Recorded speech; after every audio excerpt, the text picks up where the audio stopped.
Hey, did you know that more than 90% of our viewers listen every night but haven't subscribed yet? If you enjoy these gangster sleep stories, don't forget to subscribe and hit the notification bell. It's completely free and helps us keep these underworld tales alive. Now, get comfortable, unwind, and drift into tonight's story. In a silent New York courtroom in the early years of the new century, a worn-out figure in a plain suit stood to hear words that would close the door on the rest of his life. Federal agents who had chased him for decades watched from the benches.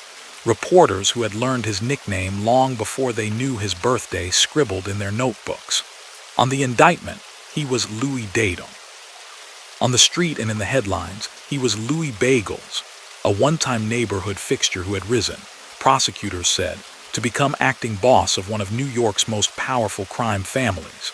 As the judge read out the sentence, the man who had once walked Brooklyn sidewalks with the quiet confidence of a local power broker listened without visible reaction. To law enforcement, this was a victory measured in years spent building a case.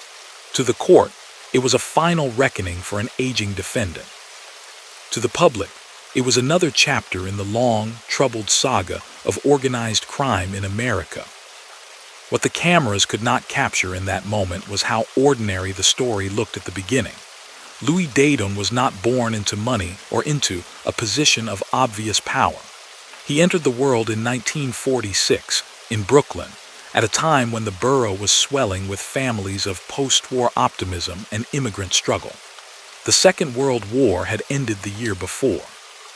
The United States was adjusting to peace, factories were retooling, GIs were returning home, and in New York the children of Italian immigrants were carving out lives in crowded tenements and modest row houses. It was in that atmosphere that the boy who would become Louie Bagels took his first steps, in a city where respect, fear, and opportunity could intertwine in complicated ways. Public records do not offer an intimate portrait of his home life, and Daidone himself has never given the kind of confessional interviews that fill in the contours of childhood. What can be said with confidence is that he was part of a large Italian-American community that had taken root in Brooklyn decades earlier. Families like his were often only a generation or two removed from small towns in southern Italy, places where poverty had pushed people to seek something more across the Atlantic. In New York, those families found work in construction, factories, the garment district, docks, and small shops. They clustered together in neighborhoods where Italian was spoken in kitchens and on stoops, where Catholic feast days were marked by street processions, and where social life revolved around extended family, parish, and the local bar or cafe. In those same neighborhoods, another presence had also taken root, the American Mafia. By the time Daidone was born, the so-called five families of New York, Bonanno, Colombo, Gambino, Genovese, and Lucchese, had already been organized into a loose national structure, with rules and hierarchies that blended old-world traditions with the opportunities and vices of a modern industrial city. Their influence was not abstract. It appeared in the form of the well-dressed man who never seemed to work but always had cash, the bar owner who knew everyone's name and everyone's business, the guy on the corner who could help with a debt, a job, or a problem that couldn't be brought to the police. This was the environment in which the young Louie came of age. In the Brooklyn of the 1950s, children played stickball in the street and walked to school past storefronts that bore Italian surnames. On Sunday mornings, the bells of local churches rang out across blocks of brick buildings and fire escapes. Yet behind the routine of working-class life, there was a shadow economy that touched trucking companies, produced markets, garbage collection, and unions. For many local residents, that shadow was simply part of the landscape, something to be navigated, ignored, or in some cases admired. The line between a respected neighborhood figure and a feared criminal could be thin and subject to viewpoint. Law enforcement sources and later trial testimony suggest that Daidone Wright's formative years unfolded in exactly this kind of mixed world, ordinary on the surface, but crisscrossed by quiet networks of illegal activity. As a teenager in the early 1960s, He belonged to a generation that had grown up hearing names like Luciano, Costello, and Genovese, spoken in half-whispers in kitchens and barber shops. A generation that understood, without needing lectures, that certain questions were not to be asked, and certain topics were not to be discussed with outsiders. Even for those who never broke the law, an awareness of organized crime was inescapable in many Italian-American enclaves. At the same time, the city around him was changing. The boom years after the war brought highways that cut through old neighborhoods, public housing projects that replaced blocks of tenements, and the beginnings of a slow economic shift that would see factories close or move away. Many white, upwardly mobile families began leaving for the suburbs. Those who stayed sometimes found that the traditional paths upward, stable factory jobs, unionized work at the docks, small manufacturing, were shrinking. In this climate, the quick money and visible influence associated with organized crime could exert a powerful pull on young men who felt shut out of mainstream opportunity, especially if they already had relatives or neighbors connected to a family.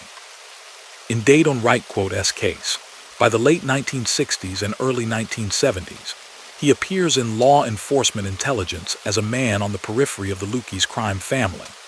The Lucchese organization, named after long-time boss Gaetano, Tommy Lucchese, had particular strength in garment trucking, labor racketeering, and parts of Brooklyn and the Bronx. Its members and associates handled everything from gambling and loan sharking to extortion and fraud. To get anywhere near the inner circle, though, a young man had to pass through an informal apprenticeship as an associate, not a full member, but someone trusted enough to run errands, collect money, and handle tasks that more established figures preferred not to be connected to directly. Information about the precise moment when Daidone entered that world is fragmented, and investigators pieced it together only in hindsight, after informants began to cooperate and old cases were reopened. What emerges from those records is not a cinematic leap into crime, but a gradual tightening of ties. He is described by some former associates as reliable, low-key, and businesslike, traits that made him useful in a milieu where discretion and predictability were highly valued. He was not, in these accounts, the flamboyant stereotype of a gangster demanding attention. Instead, he blended into a crowd, an asset in a line of work that depended on not inviting more scrutiny than necessary. The very nickname that would later define him in the media speaks to this blend of the ordinary and the illicit. At some point, Daidone came to be associated with a bagel shop, a legitimate business that fit neatly into the fabric of New York life. The bagel store, like many storefronts in mob-dominated neighborhoods, served a dual purpose. To most customers, it was simply a place to buy breakfast. To law enforcement, it later appeared in surveillance reports as a convenient meeting spot, a place where conversations could be held under the cover of everyday commerce. It was this connection to a humble food staple that produced the moniker Louie Bagels, a nickname that sounded almost comic, but would come to be linked with events that were anything but lighthearted. To understand how a man can move from running or frequenting a neighborhood shop to being described in federal indictments as an acting boss, it helps to look at how families like the Lucchese organization were structured in the years when Daidone was proving himself. At the top sat the boss and underboss, supported by a consigliere or counselor. Beneath them were caporgimes or captains, each in charge of a crew. Below the captains were the made soldiers, men who had undergone a formal induction ceremony and were considered full members, and then a larger circle of associates, who could be of any ethnicity and who performed much of the day-to-day work. The Lucchese family, like the others, prized loyalty and continuity.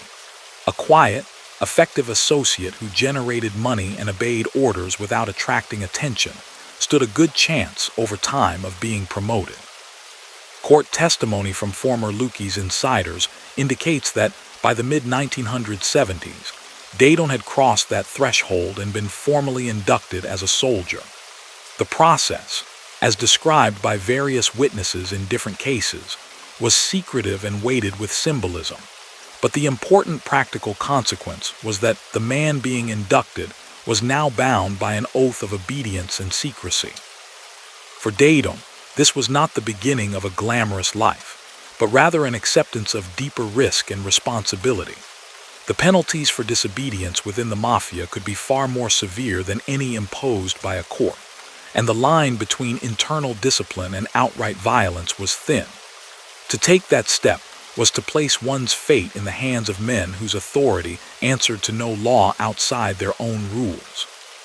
By this point, the social environment that had shaped his youth had evolved into something more structured and demanding.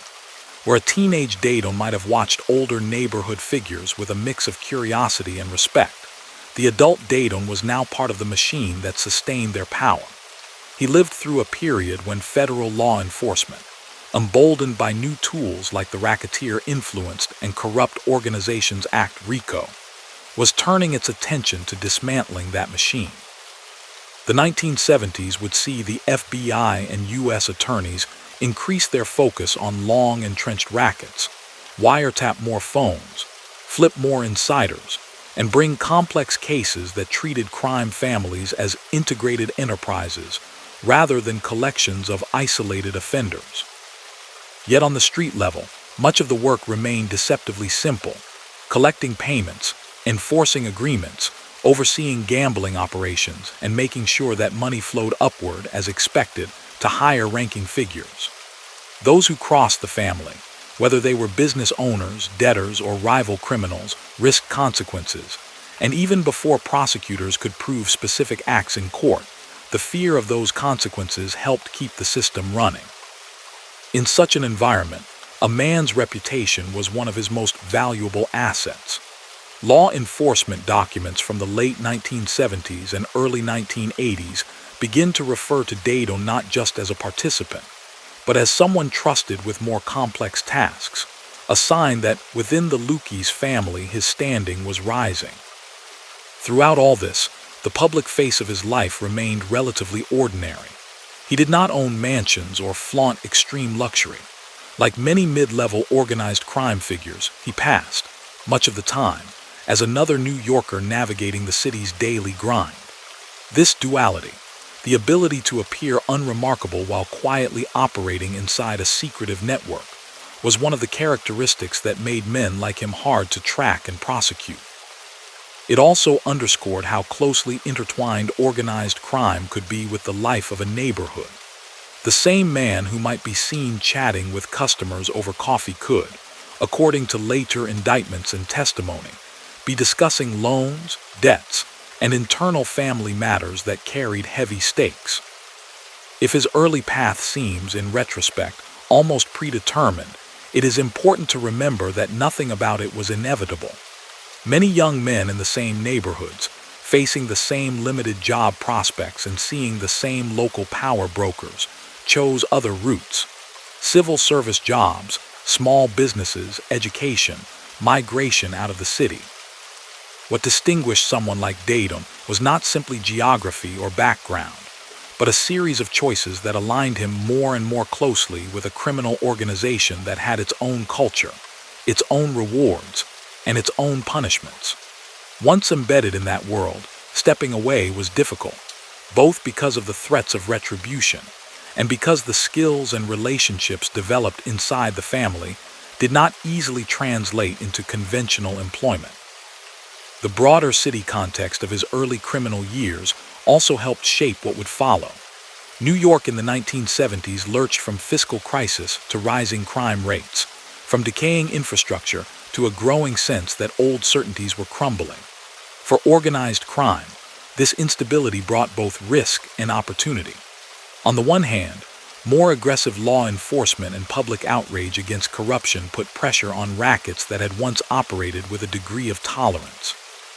On the other, the economic stress in many neighborhoods created new vulnerabilities: struggling businesses that might turn to high-interest loans, unions that could be manipulated, municipal contracts that could be exploited. Men like Daidone navigated these currents, serving as intermediaries between the hidden power of a crime family and the visible needs and fears of ordinary people. By the end of this early phase of his life, Louie Daidone had traveled a long way from the post-war child whose name meant nothing outside his block. He had become, by every credible account, an established member of the Lucchese family, operating in a city that was both his home and his hunting ground. The boy growing up in the shadows of tenements and corner stores had stepped fully into a different kind of shadow, the world of organized crime, where allegiance was enforced by unwritten codes, and where a man's fortunes could rise or fall overnight based on decisions made in back rooms. The forces that had shaped him, immigrant community ties, economic limits, visible examples of illicit power, and the persistent presence of the Mafia, had done their work. The consequences of those choices, for himself and for others, would become clearer in the decades to come. As the Lucchese hierarchy convulsed under the pressure of indictments, betrayals, and internal rivalries, Daidone's role would shift and expand. To prosecutors, his name would come to stand for a particular kind of hard-edged loyalty to the family's interests. To victims and their relatives, it would be linked with pain and loss. To historians of organized crime, his trajectory would offer a case study in how a relatively anonymous neighborhood figure could, step by step, ascend the ranks of a secretive organization that had helped define a troubled chapter of New York's history. All of that lay in the future. In the years of his youth and early adulthood, the story was still taking shape, one decision at a time, against the backdrop of a city struggling with its own identity and limits. As the 1970s turned into the 1980s, the world around Louie Daidone was undergoing a transformation that mirrored his own shifting status inside the Lucchese crime family. What had begun as a loose, almost informal relationship to older neighborhood figures hardened into something more structured and permanent. By this point, law enforcement records and later court testimony agree that he was no longer just a useful associate. He had been formally recognized as a soldier, a man expected to generate money, to follow orders without hesitation, and to enforce the family's interests when persuasion failed. In the increasingly pressured atmosphere of New York's underworld, those expectations would grow more demanding with each passing year. The Lucchese family he served was itself changing shape. For decades, Anthony "Tony Ducks" Corallo had been a quiet but formidable boss, keeping a low profile while building power in unions, the garment district, and construction. That low profile began to crack in the early 1980s, when federal investigators managed to plant a listening device in Corallo's car, capturing hours of conversations about the inner workings of the Mafia. The recordings helped fuel the famous Commission case, which in 1986 brought convictions against leaders of several New York families. Corallo and key lieutenants were sentenced to lengthy prison terms, and the Lucchese organization entered a new and unstable era. Into that vacuum stepped a younger, harsher leadership: Victor Amuso, promoted to boss, and Anthony "Gaspy" Casso as underboss. Both men would later be portrayed by prosecutors and cooperating witnesses as architects of a particularly aggressive regime, determined to reassert control and maximize profits in a city where drugs, construction, and gambling offered huge returns, and where federal scrutiny was tighter than ever.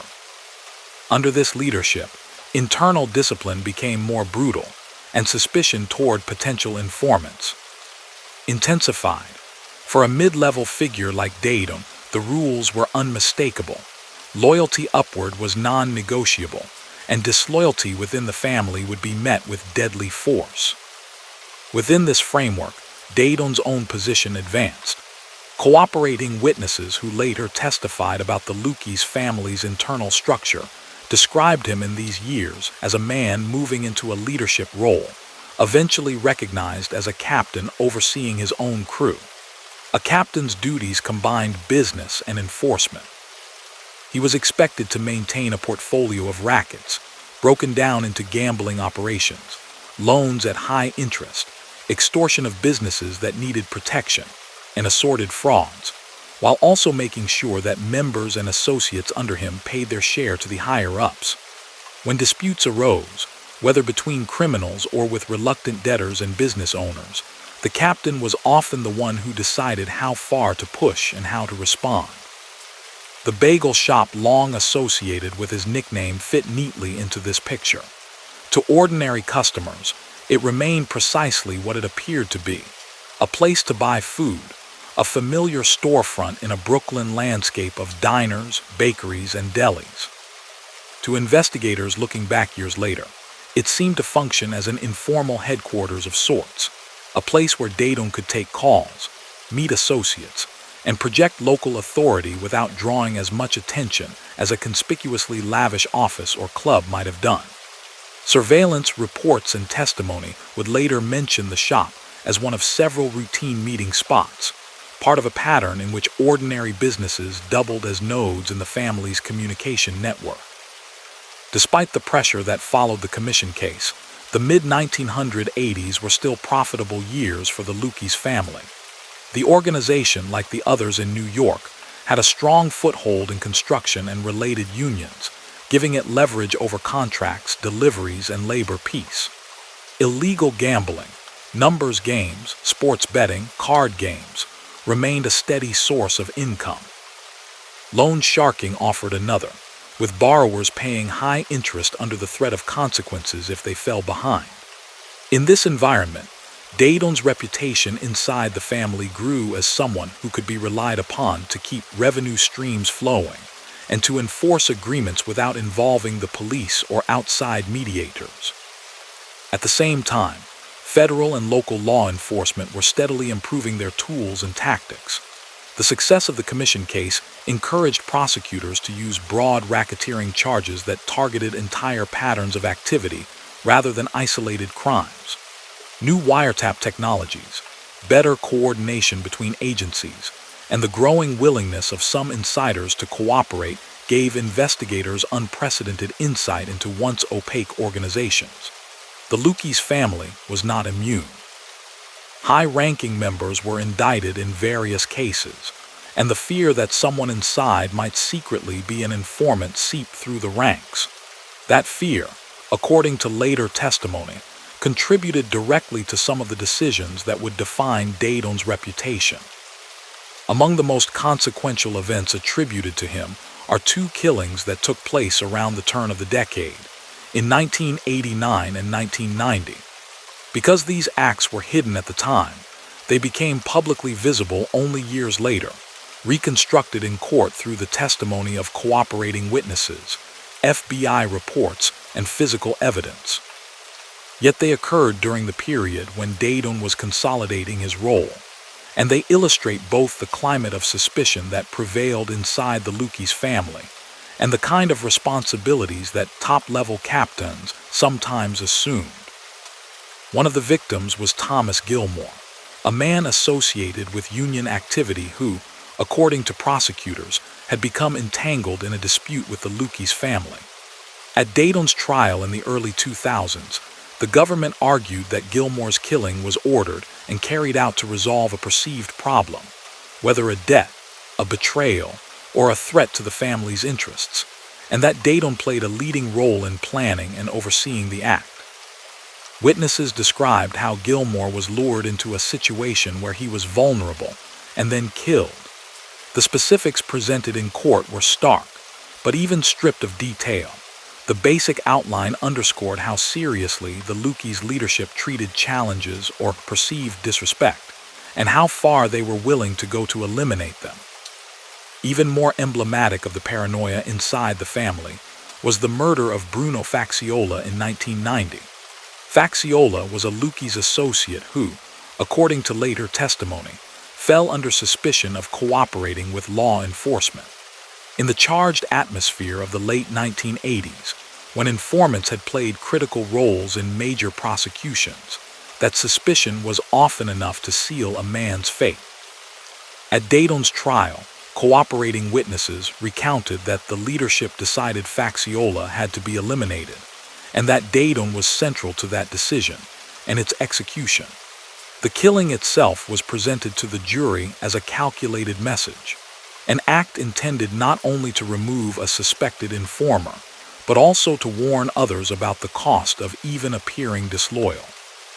In describing these crimes, prosecutors and judges took care to distinguish between the mythology sometimes attached to organized crime and the real human consequences. Facciola and Gilmore were not characters in a film, but men with families and histories of their own. Their deaths left relatives to cope with loss and a lingering sense of fear and injustice. Decades later, at sentencing, the court would hear statements about the continuing impact on those families, a reminder that behind the legal language of racketeering acts and predicate crimes lay personal tragedies that could not be undone. Inside the Lucchese family, however, such acts tended to have a different meaning. They were read as displays of resolve, signals that the leadership was willing to enforce its rules and protect itself. According to cooperating witnesses, Daidone's willingness to participate in or oversee such measures solidified his standing with superiors like Amuso, who valued decisiveness and feared internal betrayal above almost anything else. A man who could be counted on to handle the most sensitive tasks without hesitation or complaint was seen as indispensable, particularly in a time when indictments and investigations threatened to destabilize the entire organization. By the early 1990s, this combination of effectiveness in business and perceived reliability in enforcement appears to have earned Daidone a promotion to the rank of captain, if he had not already reached that status in the late 1980s. As a captain, he commanded a crew of soldiers and associates, most likely operating in parts of Brooklyn and possibly Queens. Though precise territorial lines often overlapped and shifted over time, the crew's activities, as outlined in later cases, included the traditional core of Mafia rackets, illegal gambling operations taking bets on sports and numbers, the extension and collection of high-interest loans, and the pressuring of businesses to pay for protection or to cooperate with schemes involving stolen goods or fraud. On the surface, many of these activities were almost invisible to outsiders. A gambling operation might consist of a network of bookmakers taking bets by phone, with profits quietly shared up the chain. A loan sharking business might involve envelopes of cash passed in back rooms, with payments collected weekly from small businesses or individuals in financial distress.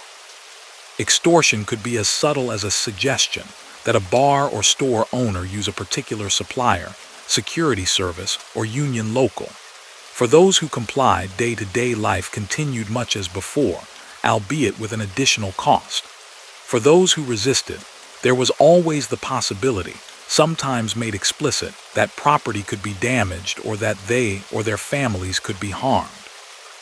Law enforcement had only partial visibility into this world. FBI files from New York's organized crime squads in the late 1980s and early 1990s contain references to Louie Bagels Daidone as a known Lucchese member and later as a captain, but building a prosecutable case required more than labels. Investigators needed hard evidence, recorded conversations, financial records, the cooperation of insiders. Gathering that evidence took time. Agents followed Daidone and his associates, noted who they met and where, and applied for court authorization to place listening devices in cars, homes, and businesses.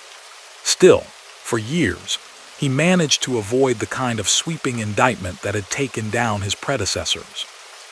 Inside the family, the early 1990s were anything but stable. In 1991, Victor Amuso was arrested and later convicted on racketeering and murder charges, joining a long line of bosses sentenced to spend the rest of their lives in prison. His underboss, Anthony Casso, fled and remained a fugitive for several years before being captured, and then, in a seismic development, deciding to cooperate with federal authorities. Casso's decision sent shock waves through the Mafia world. Here was a man once feared for his ruthlessness, now sitting down with prosecutors and exposing the workings of multiple families, including his own. The revelations fueled new cases and deepened the atmosphere of mistrust within organizations already under siege. Yet even from prison, Amuso retained influence over the Lucchese family. According to cooperating witnesses, he continued to communicate with trusted lieutenants through carefully managed channels, issuing instructions and shaping leadership decisions. It was in this context of fragmented power, an imprisoned boss, a discredited former underboss, multiple factions vying for position, that men like Daidone navigated their careers. Their value lay in their ability to keep money flowing, maintain discipline in their crews, and signal unwavering loyalty to whichever figure ultimately held the true reins of power. For rank and file members and associates, the stakes were high. A wrong judgment about which faction to support could be fatal. The early 1990s saw a series of internal killings across several New York families, as bosses and captains moved against those perceived as rivals or traitors. While not all of these events touched the Lucchese family directly, the overall climate reinforced a harsh lesson.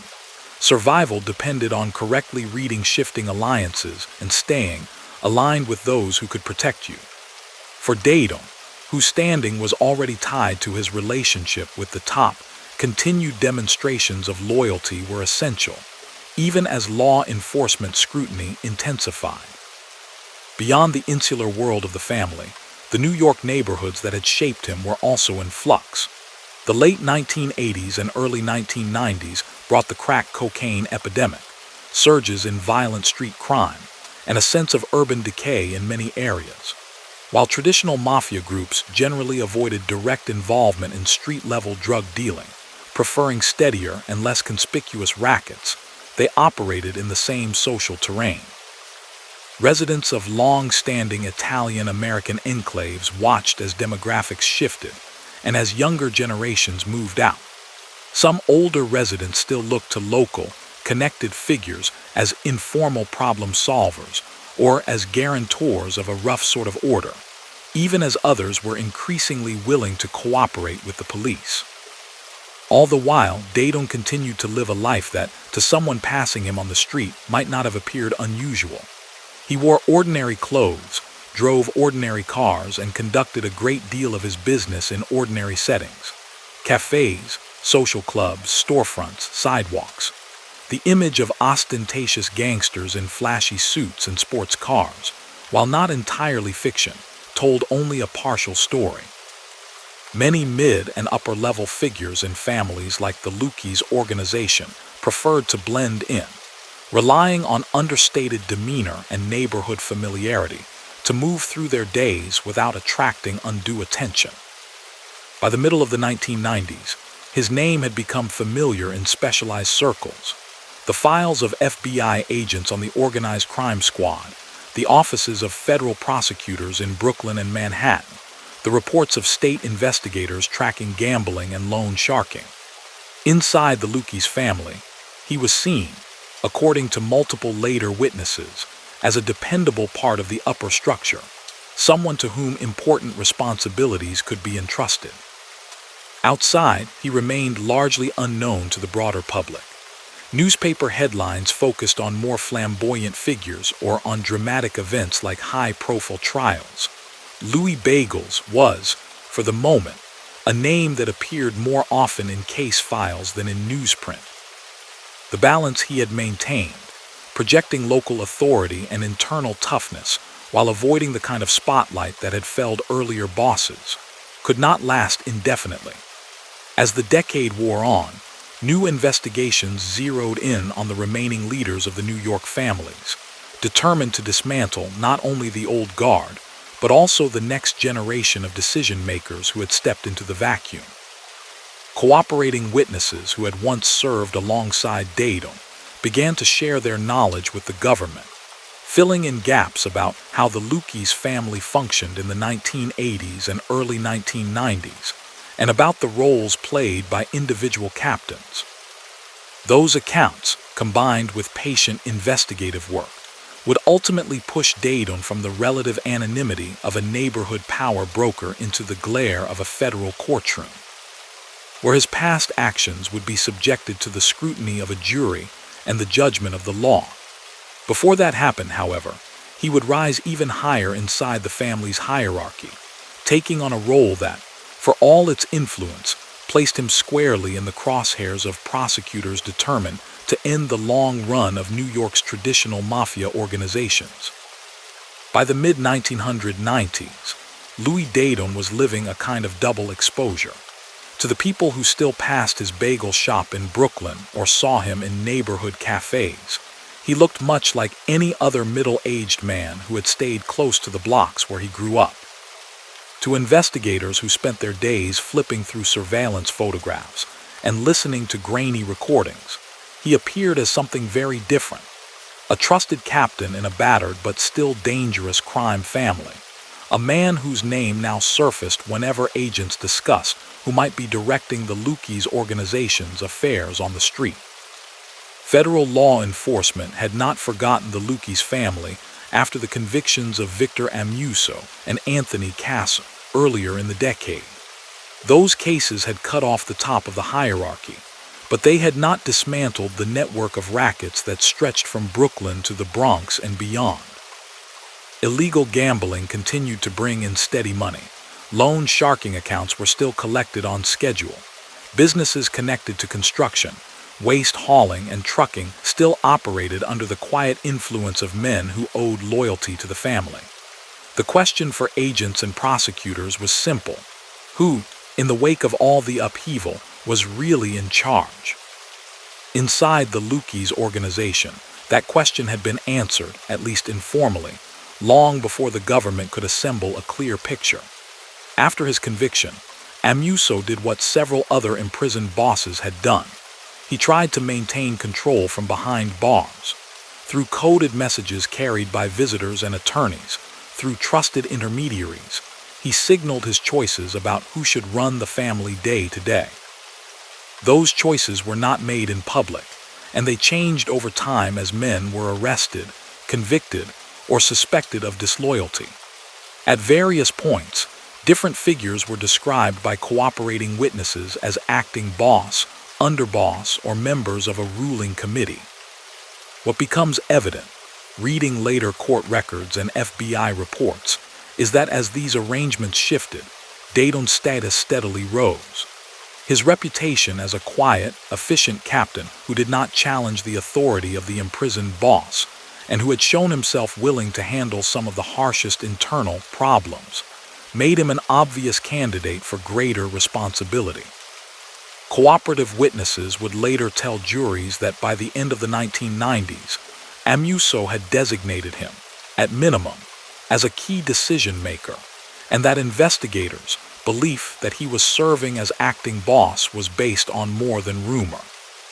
For the people reporting to him, the changes were gradual but clear. A man who had once been just another presence in Brooklyn social clubs was now treated with deference. Meetings that had once been conducted through intermediaries increasingly required his approval. Members and associates who wanted to open a new gambling operation or extend a large loan needed his blessing, not just that of their immediate superiors. In the insular world of the family, authority declared itself in these small, repeated gestures. Who stood when he entered a room, who waited outside until he was ready to speak, who carried his instructions to others.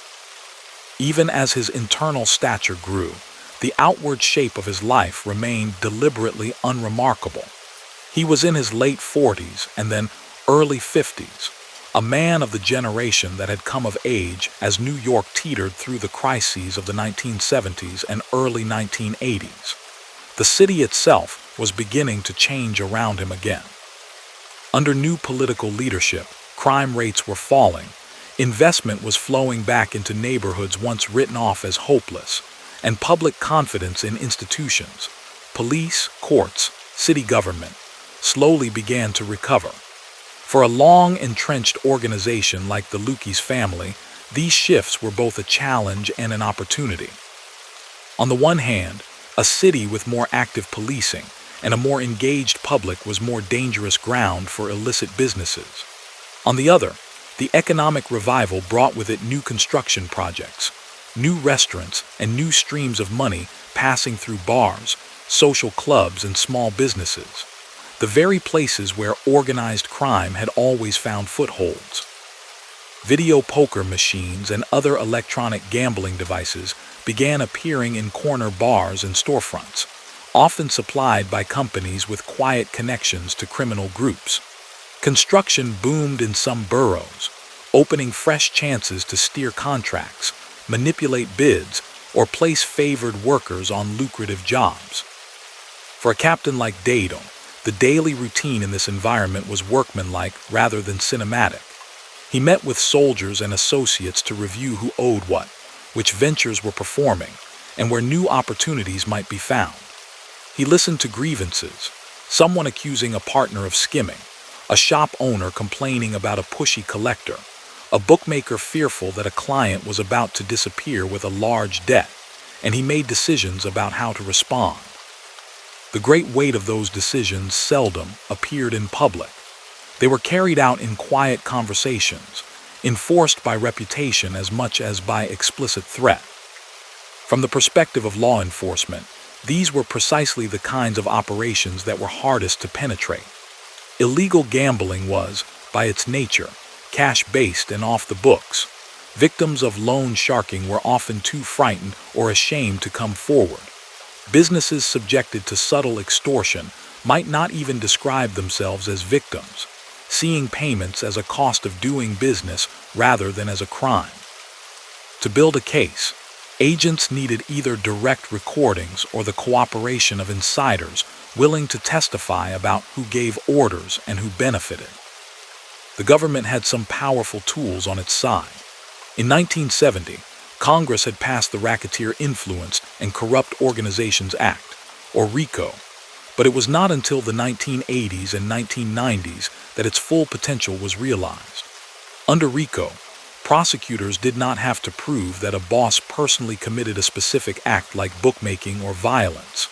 It was enough to show that he directed a criminal enterprise that carried out a pattern of such acts. This allowed them to reach higher up the chain of command, targeting the men who orchestrated and profited from activity, even if their own hands stayed relatively clean. Another crucial asset was the growing number of former insiders willing to cooperate. The decision of Alponte's Little Al Darko in 1991 to break the Mafia's code of silence and testify against his former colleagues had opened a new chapter. Darko was followed, in the Lucchese family and others, by soldiers, associates, and even some former leaders who concluded that decades in prison, or the fear of internal retribution, outweighed their old loyalties. Anthony Casso, the once terrifying underboss, had offered information in the mid-1990s, though his own cooperation would eventually be set aside by the government after he lied and continued to engage in misconduct. His words, along with those of many others, nonetheless contributed to a broader understanding of the Lucchese family's structure and operations. Within that accumulating body of testimony, Daidone's name appeared with increasing frequency. Former associates described him as a man who had the ear of the imprisoned boss, who oversaw a crew engaged in gambling, loans, and extortion, and who was involved in internal problems that the family decided had to be taken care of. Some linked him to the long unsolved killings of Thomas Gilmore and Bruno Facciola, which had troubled investigators at the time, but had not led to immediate arrests. Gilmore's death in 1989 and Facciola's in 1990 had been part of a broader pattern of violence in those years, yet the specifics of who had ordered and carried out each act remained, for a long time, matters of suspicion rather than of proof. The families of the victims lived through that ambiguity in a way most case files cannot capture.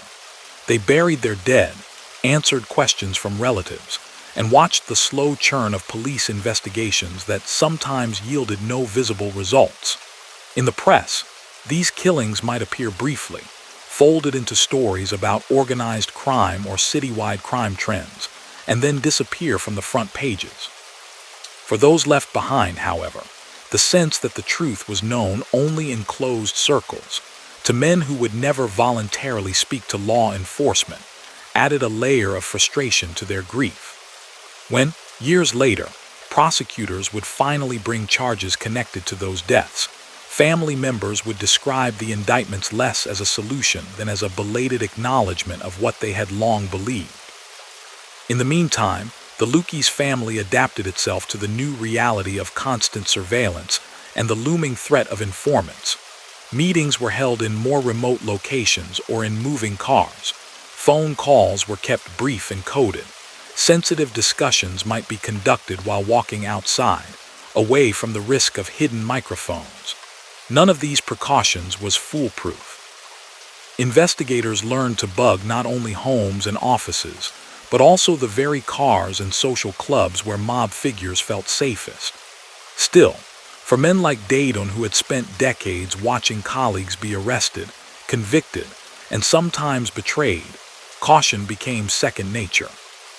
The mid-2 brought further legal blows to the Lucchese hierarchy. Several key figures, including men considered to be acting bosses or members of a ruling panel, were indicted in separate cases involving gambling, extortion, and labor racketeering. Each new set of charges removed another layer of leadership from the street, forcing those who remained to assume greater responsibility. In this churn, Daidone's value as a stable, trusted captain increased. Cooperating witnesses and law enforcement assessments would later concur that Amuso, still recognized as boss even behind bars, came to rely heavily on him to keep the family functioning. By the threshold of the new millennium, investigators in New York and Washington believed they were watching a man who, whatever the precise internal labels, behaved like an acting boss. He approved the promotion of new members, oversaw the distribution of territories among crews, and mediated disputes that crossed borough lines. When other captains needed guidance or permission for significant undertakings, they sought him out or sent intermediaries. In RICO terms, he was part of the administration of the enterprise, functioning as a chief operating officer would in a legitimate corporation, translating general directives from the imprisoned leader into everyday instruction and oversight. With that perceived promotion came heightened exposure. The FBI and the U.S. Attorney's offices in Brooklyn and Manhattan had learned from earlier eras that cases built solely around mid-level figures could leave the structure itself relatively intact. Their goal now was broader, to show, jurisdiction by jurisdiction, that the supposedly permanent institutions of the five families could be dismantled at the top as well as in the middle. To do that, they narrowed their focus to men like Daidone, whose authority inside the family was matched by a growing body of information tying them to specific crimes and to the ongoing operation of the enterprise. Wiretaps were authorized targeting phones and locations associated with his crew. Surveillance teams followed him from meeting to meeting, building maps of his contacts and habits. Undercover investigations probed businesses thought to be under Lucchese's influence, looking for evidence of extortion or bid rigging. In some instances, agents would simply park near known gathering spots and record the license plates of every car that came and went, cross-referencing them later with known associates. Each small piece of data fed into a larger picture. Still, prosecutors understood that a successful case would likely require more than electronic surveillance. They needed voices from inside, men who could stand in a courtroom and explain not only what Daidone did, but what his actions meant in the context of the family's rules and hierarchy. Over the second half of the 1990s, they quietly worked to secure that cooperation. Some potential witnesses were facing long prison sentences. Others feared that their own families would suffer if they remained in the life. Federal protection programs offered a difficult alternative: testify truthfully, enter witness protection, leave behind old neighborhoods and identities. Those who accepted knew they would be vilified by former associates and live with the permanent weight of that decision. When those men spoke in proffer sessions, off-the-record meetings with prosecutors and agents where they laid out what they knew, one of the names that came up repeatedly was Louie Bagels. They described his role in supervising rackets, in enforcing discipline, and in carrying out decisions handed down from Amuso. They also described, with varying levels of detail, the planning and motives behind the killings of Gilmore and Faxiola. Prosecutors tested these accounts against one another and against whatever physical or documentary evidence remained: old police reports, autopsy findings, surveillance logs, and recordings from years past. The goal was to separate rumor from recollection and recollection from verifiable fact. The killings themselves, long relegated to the category of unsolved or uncharged, took on new significance in this process. Under RICO, they could be treated not as isolated incidents, but as part of the pattern that defined the Lucchese family's operations. The use of intimidation and lethal force to protect revenue streams and maintain internal discipline. If prosecutors could convince a jury that Daidone had a leadership role both in the everyday financial crimes and in these more extreme acts, they could secure a conviction that reflected the full scope of his conduct, not just his involvement in loans and bets. As these strands came together, Daidone continued to move through his days in Brooklyn and other boroughs, likely aware that he was under scrutiny, but perhaps not fully grasping how far the government's case had advanced. Men in his position were accustomed to a certain background level of surveillance. They built it into their routines, varied their routes, chose their words carefully. What they could not always see was the cumulative effect of decades of shifting alliances, renewed laws, and changing community attitudes. Younger people in the neighborhoods where the Mafia had once seemed untouchable were now more willing to serve on juries, to speak with police, or to seek different paths in life. The old shield of silence, while far from gone, had thinned. In the offices of federal prosecutors, draft indictments began to take shape, charging not just individual crimes but a racketeering enterprise that stretched back many years. Names were paired with acts, dates were checked, potential cooperating witnesses were evaluated for credibility and endurance under cross-examination. Each decision carried weight. To bring too broad a case risked stretching evidence thin. To bring too narrow a one risked leaving significant conduct unaddressed. In the matter of Louie Bagels Daidone, the government aimed for a middle path, a case that reflected his alleged role in the most serious violence linked to his name, while also situating those acts within the larger pattern of Lucchese's family activity. By the early 2000s, that work had reached a point of no return. Agents who had followed him for years prepared arrest plans. Prosecutors refined their opening statements and jury instructions. Families of victims received phone calls informing them that long-dormant cases were moving toward court. For Daidone, the long period in which his power and influence had grown largely out of public sight was drawing to a close.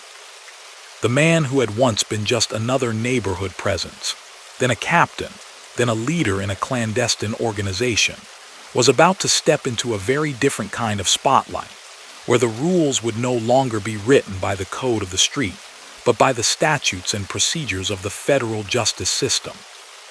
In the early years of the new century, the moment federal agents had spent much of their careers preparing for finally arrived.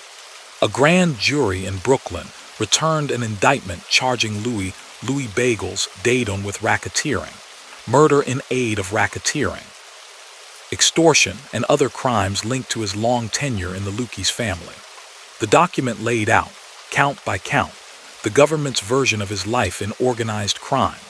A man who had risen from neighborhood associate to acting boss, who had overseen crews that earned money through illegal gambling and high-interest loans, and who, the indictment alleged, had ordered or supervised 2 killings that had haunted cold case files for more than a decade. When the charges were unsealed, federal prosecutors made little effort to soften their characterization. They described him publicly as the acting boss of the Lucchese family, a man who, even after the jailing of earlier leaders, had kept the organization alive. FBI officials echoed that assessment, framing the case as part of a broader campaign to show that traditional Mafia families were not immune from accountability, no matter how quietly their current leaders tried to operate. For law enforcement, putting Daidone in the dock would mean not just punishing one man, but striking a symbolic blow at the idea that the old organizations could simply regenerate themselves after each wave of convictions. His arrest, when it came, was not a cinematic chase through city streets.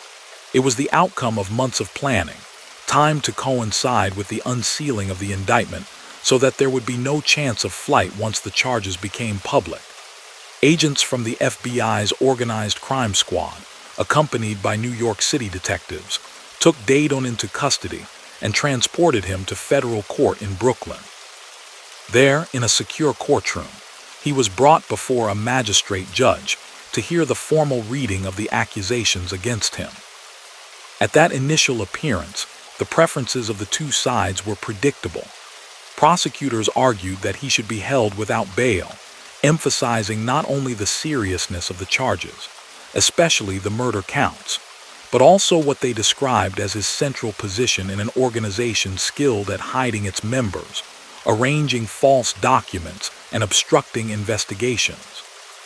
Defense counsel, appointed and retained, countered that he was a lifelong New Yorker with deep community ties, that he had every incentive to fight the charges in court, and that house arrest or a substantial bond could reasonably assure his presence at trial. The judge ultimately agreed with the government.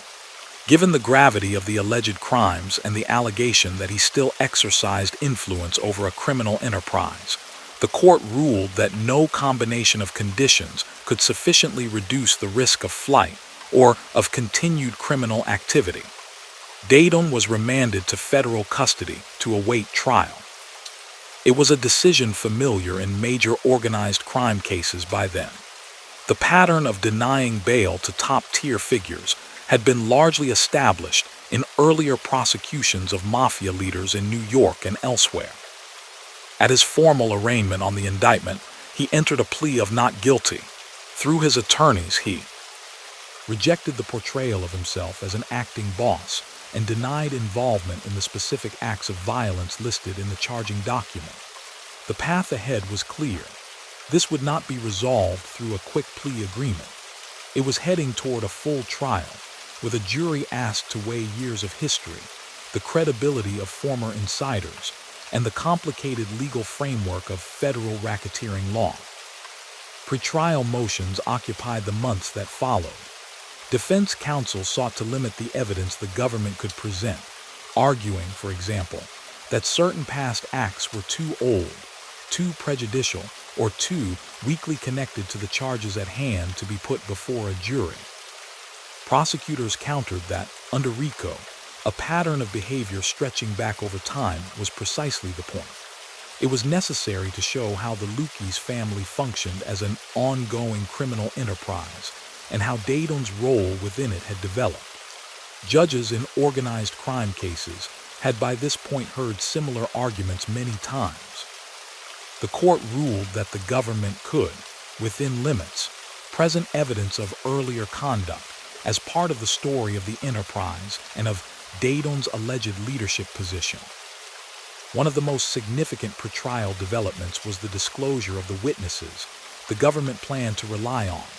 Among them were several men whose own names had once inspired fear in the same circles now occupied by Daidone. Perhaps the most striking was Joseph, Little Joe DeFeed, a former acting boss of the Lucchese family who had chosen to cooperate with the government after his own indictment in the late 1990s.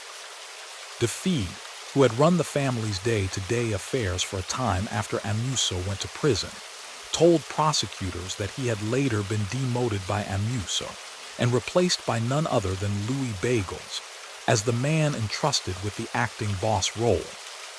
For the prosecution, DeFeed's account was a linchpin. It offered a direct line from the imprisoned boss to the defendant, explaining how power had passed from one set of hands to another. It also promised jurors an insider's view of how the Lucchese family made decisions, shared profits, and dealt with suspected disloyalty.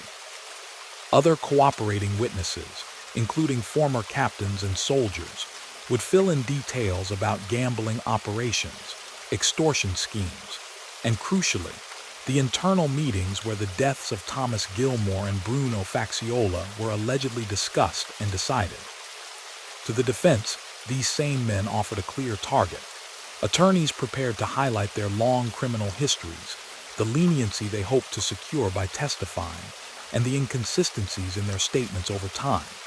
The legal strategy would be familiar to anyone who has watched major conspiracy trials. Portray the cooperators as unreliable narrators, driven by self-interest and willing to shift blame toward someone else. Here, Daidone, to save themselves. Jury selection began in a courtroom that had seen many such trials. Prospective jurors were questioned about their ability to put aside any preconceived notions they might have from movies, television, or news reports about organized crime. They were asked whether they could evaluate the testimony of admitted criminals fairly, understanding that the case could not be tried with pristine witnesses who had never broken the law. Some were dismissed because they said they had lost relatives to violence and could not be impartial. Others because they had strong opinions, favorable or unfavorable, about law enforcement. Still others because their jobs or family obligations made a lengthy trial impractical. Once the jury was impaneled, the trial moved to opening statements. The lead prosecutor stood and told the 12 men and women in the box that they would hear the story of a criminal enterprise that had operated for decades in New York City, and of a man who had climbed its ranks to become acting boss. He described, in broad strokes, the illegal gambling operations that took bets in bars and back rooms, the loan sharking arrangements that ensnared people in cycles of debt, and the extortion of businesses that were told they needed protection. He then turned to the killings of Gilmore and Faxiola, arguing that these were not random acts, but decisions made to protect the family's money and to police suspected betrayal.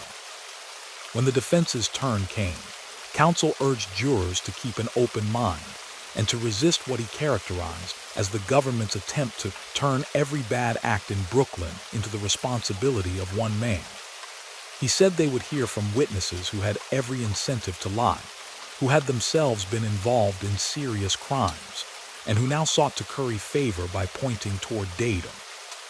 He argued that there was no physical evidence, no recordings of his client ordering killings, no documents bearing his signature tying him directly to extortion or loan sharking.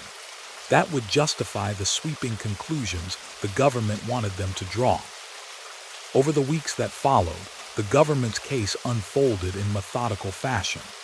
FBI agents and New York City detectives took the stand to describe surveillance operations, intercepted calls, and the structure of the Lucchese family as they understood it from years of investigation.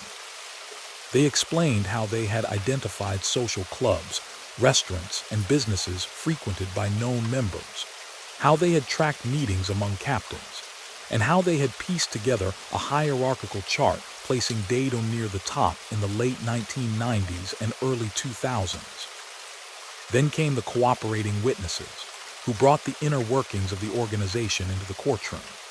Joseph DeFeed testified about his own decision to cooperate, acknowledging his criminal past and the sentence reductions he hoped to receive, but insisting that his commitment now was to tell the truth. He described meetings with Amuso while the boss was already behind bars, discussions about family business, and eventually, the day he was informed that he was being replaced.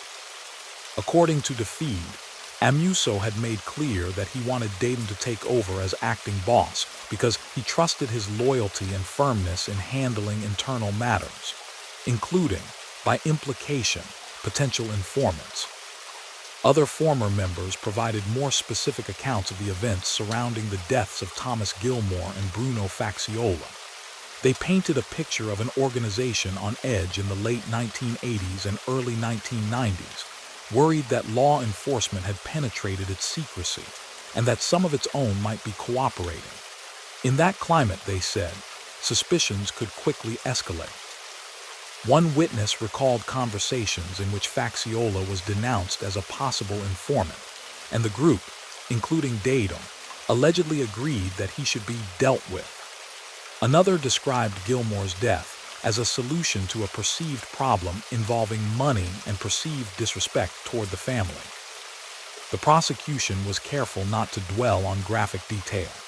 Its goal was not to shock the jury with gruesome descriptions, but to show that these killings fit a pattern. They were tools used by the Lucchese family to enforce discipline and protect its interests. Under questioning, agents and witnesses emphasized that the victims were more than names in a file, that they had families who had lived for years with unanswered questions. Some of those relatives sat quietly in the gallery, listening as strangers recounted the last days of their loved ones, and as lawyers argued over whose account should be believed. Cross-examination was intense. Defense counsel pressed the cooperators on every inconsistency between their testimony and prior statements, on the benefits their cooperation had already earned them, and on their hopes for future leniency. They asked why certain details had surfaced only years after the fact, or only after the witnesses had struck deals with prosecutors. They suggested that some had collaborated while in custody to align their stories in ways that would please the government. The cooperators, for their part, acknowledged their past lies, but insisted that those lies had been corrected and that their present testimony was accurate, often pointing to corroborating evidence, phone records, surveillance notes, or the independent knowledge of other witnesses. One underlying tension in the trial was the passage of time. Crimes alleged to have occurred in 1989 and 1990 were being litigated more than a decade later. Memories fade, people die, documents are lost. The defense argued that this temporal distance made reliable fact-finding impossible. The prosecution responded that delay was not of its choosing, that the code of silence and fear of retaliation had suppressed evidence for years, and that RICO was specifically designed to allow the government to reach back and address old conduct that formed part of an ongoing criminal enterprise. After both sides rested, the judge instructed the jury on the law, what constituted a racketeering enterprise, how the pattern requirement worked, what it meant to commit murder in aid of racketeering, and how to evaluate the testimony of cooperating witnesses. Jurors were told that they could convict only if the government had proved its case beyond a reasonable doubt, and that a defendant could be found responsible for acts carried out by others if those acts were reasonably foreseeable and committed in furtherance of the criminal enterprise he helped to direct. Deliberations stretched over days. The jurors requested readbacks of testimony from key witnesses, asked questions about the structure of the Lucchese family, and sought clarification on certain exhibits. Outside the jury room, prosecutors and defense lawyers waited, replaying in their minds the critical exchanges of the trial and trying to guess which issues were proving most difficult for the panel to resolve. When the jury finally returned, the verdict was sweeping. They found Daidone guilty on the racketeering charge, including the 2 murders as predicate acts, as well as on related counts of murder in aid of racketeering, extortion, and loan sharking. In legal terms, it was a complete victory for the government. In human terms, it was the moment when years of investigative effort culminated in a formal finding that the man once known mainly as a neighborhood businessman had, in fact, been a central figure in a long-running criminal enterprise. The case then moved to sentencing. In the federal system, particularly after reforms in the 1980s and 1990s, life sentences for certain crimes became more common, especially where killings in aid of racketeering were involved. The probation office prepared a pre-sentence report, calculating guideline ranges that took into account the seriousness of the offenses, Daidone's leadership role, and his criminal history. Under those guidelines, and given the jury's findings, the advisory range pointed unequivocally to life imprisonment. At the sentencing hearing, prosecutors urged the judge to impose that maximum penalty. They argued that his position as acting boss, his involvement in violent enforcement of the family's rules, and his decades in organized crime warranted the severest available response. They pointed to the deterrent value of such a sentence, suggesting that sending a leader of his stature to prison for life would send a message to others still active in similar organizations. Defense counsel, while acknowledging the jury's verdict, asked the court to consider his age, the time that had passed since the crimes, and what they said were aspects of his character not captured in the indictment. Family ties, acts of personal kindness, the absence of any record of public boasting about violence. They asked, if not for an outright departure from the guidelines, then at least for recognition of mitigating factors that might justify something less than life without the possibility of release. Family members of the victims were given the opportunity to speak. Some chose to address the court, describing the loss they had experienced and the years of uncertainty before charges were filed. They spoke of milestones missed, of empty seats at holidays, of the enduring anxiety that had shadowed their lives. Their statements underscored that, for all the focus on the structure of the Lucchese family and the legal intricacies of RICO, the case was rooted in very personal harm. When the judge pronounced sentence, it was, as expected, life imprisonment. In the federal system, such a sentence typically means exactly what it sounds like. Absent extraordinary circumstances, the defendant will spend the rest of his days in custody. Additional terms, such as supervised release and financial penalties, were imposed as well, but the central reality was that the man once described as acting boss of the Lucchese crime family would not return to his old neighborhoods as a free person. The defense filed an appeal, challenging various aspects of the trial, the admissibility of certain evidence, the adequacy of jury instructions, the sufficiency of the proof linking Daidone specifically to the murders, and the reasonableness of the life sentence under the evolving standards of federal sentencing law. The case went to the United States Court of Appeals for the Second Circuit, which reviews federal convictions from New York. There, a panel of judges examined the record, the briefs from both sides, and the oral arguments. In the end, the appellate court upheld the conviction and sentence. It found that the trial judge had properly admitted the government's evidence, that the jury had been adequately instructed on how to assess cooperating witnesses and on the elements of the crimes, and that the evidence, taken in the light most favorable to the government, was sufficient to support the verdict. On the sentence, the court concluded that, in light of the murders and the leadership role the jury had implicitly recognized, a life term was within the lawful discretion of the trial judge. With that decision, the legal avenues narrowed. Further appeals were either denied or did not alter the outcome. For law enforcement, the case became one more piece of the broader story they told about the decline of the traditional mafia in New York. Another boss or acting boss removed from the streets. Another example of how the tools of RICO, wiretaps, and witness cooperation could reach into the upper ranks of organizations that had once seemed impervious to legal attack. For the communities where Daidone had lived and worked, the impact was more diffuse. Some residents, particularly those who had long resented the quiet pressure of extortion and the fear of speaking out, welcomed the conviction as a form of overdue justice. Others, who remembered him as a familiar presence in local cafes or as someone who had solved disputes informally, reacted with more ambivalence, seeing his fall as both a necessary legal outcome and the end of a certain kind of neighborhood order, however flawed. Inside prison, Daidone joined a population that included other former figures from organized crime, men who had once commanded crews, mediated disputes, and influenced unions now confined to the routines and regulations of federal custody. His life narrowed to the schedules of counts, meals, and limited visits, while the outside world, Brooklyn streets, social clubs, bagel shops, and all, continued to change without him.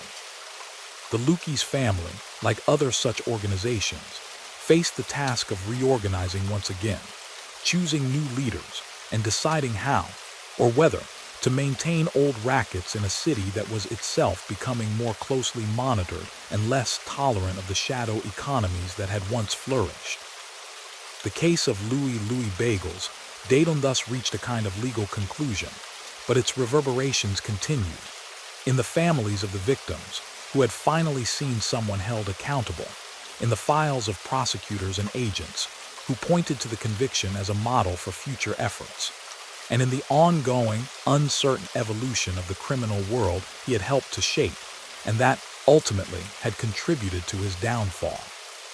When the courtroom emptied after the sentencing, the narrative that had surrounded Louie Bagels, Daidone for decades shifted. For years, he had been discussed in law enforcement memos and whispered about in social clubs as a man moving steadily upward in a secretive hierarchy. With the gavel's final strike, he was recast in official records as a federal inmate serving life, his name joined to a register of those whose futures would unfold not in Brooklyn's streets and storefronts, but within the ordered confines of the prison system. News coverage in New York reflected that change. Local newspapers and television stations noted matter-of-factly that another reputed Mafia leader had been taken off the streets, adding his name to a role that already included bosses, underbosses, and acting bosses from all 5 of the city's traditional families. Prosecutors spoke to reporters outside the courthouse, framing the verdict and sentence as proof that the long campaign against organized crime was still yielding results. They stressed that the case had reached beyond low-level bookmakers and collectors to someone they described as an acting boss, reinforcing the message that formal titles and an ability to avoid the spotlight would not insulate leaders from eventual accountability. The reaction among law enforcement agents who had worked the case over many years mixed satisfaction with a certain sobriety. They knew from experience that the removal of one leader rarely meant the end of an organization. Another acting boss or ruling panel would emerge. Some rackets would continue in altered form. New personalities would appear in surveillance photographs and on wiretap transcripts. Still, there was a recognition that imprisoning a man believed to be central to decision-making at the highest levels of the Lucchese family represented more than just another arrest. It was a continuation of a process that had begun with the commission case in the 1980s and had gradually eroded the aura of permanence that once surrounded the New York Mafia. For the families of Thomas Gilmore and Bruno Facciola, the sentencing carried different weight. Some relatives had chosen to attend, sitting in the same rows where they had watched the trial unfold. They heard the judge recount the jury's findings and articulate the reasons for imposing the maximum penalty. They listened as the court acknowledged the years they had spent with unresolved questions, the absence not only of their loved ones, but also of any official acknowledgement that their deaths were part of a larger story. Whatever else the sentence meant in legal or symbolic terms, for them it marked a point at which the names Gilmore and Facciola were finally recorded in public proceedings as victims of specific, recognized crimes. On the defense side, the mood was somber but not entirely resigned. In the American legal system, trial and sentencing are not necessarily the end of the road. Appeals courts exist to review possible errors in the conduct of the trial, the admission of evidence, and the application of law. Daidone's attorneys quickly signaled their intention to challenge the conviction, focusing on what they described as over-reliance on cooperating witnesses, the age of the alleged crimes, and the way the trial court had instructed jurors on the relationship between racketeering and the individual acts of violence. They argued that the government had built its case on the testimony of men with strong incentives to shift blame and to present themselves as helpful to the prosecution. When the appeal reached the Second Circuit, the panel approached it, as such courts generally do, with a focus on process rather than on relitigating the facts.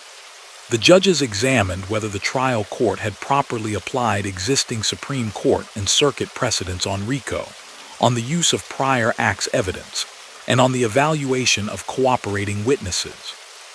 They considered whether the instructions had adequately explained that jurors must independently find that the government had proved each element of each crime beyond a reasonable doubt.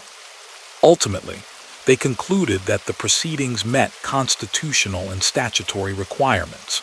The conviction and life sentence were affirmed, closing the main avenue for reversal. With the legal process largely settled, the story of Daidone's life moved definitively behind prison walls. Public records confirm that he entered the Federal Bureau of Prisons to serve his life term. For security reasons, the government does not share detailed information about the daily routines of individual inmates, and there is little in the public record about his specific conditions of confinement.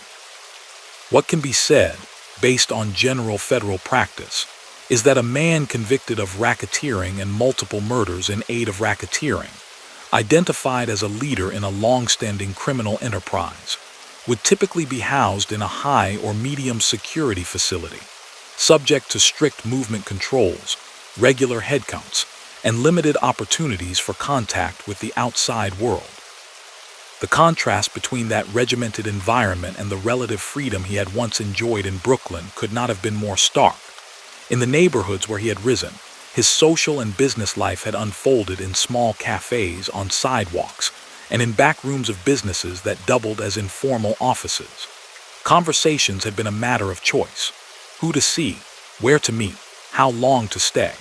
In prison, interactions are governed by institutional rules rather than personal decisions. Visits are scheduled and supervised. Phone calls are monitored and time limited. Even the choice of where to sit in a dining hall carries an overlay of regulation and security concerns. If Daidone has reflected on that shift or on the arc of his life, he has done so in private. Unlike some former organized crime figures who have granted interviews, written memoirs, or testified publicly in later proceedings, he has not been a public commentator on his own past. There are no widely circulated statements in which he accepts, denies, or contextualizes the conduct attributed to him beyond what was said through counsel at trial. In that sense, his post-conviction years are a blank space in the historical record, defined more by silence than by self-explanation. Outside prison, the Lucchese family continued the pattern that had marked its existence since the mid-20th century, absorbing blows, reconfiguring leadership, and attempting to adapt to altered circumstances. With Amuso still recognized by law enforcement as the official boss despite his own life sentence, and with Daidone now also in federal custody for life, power on the street shifted again.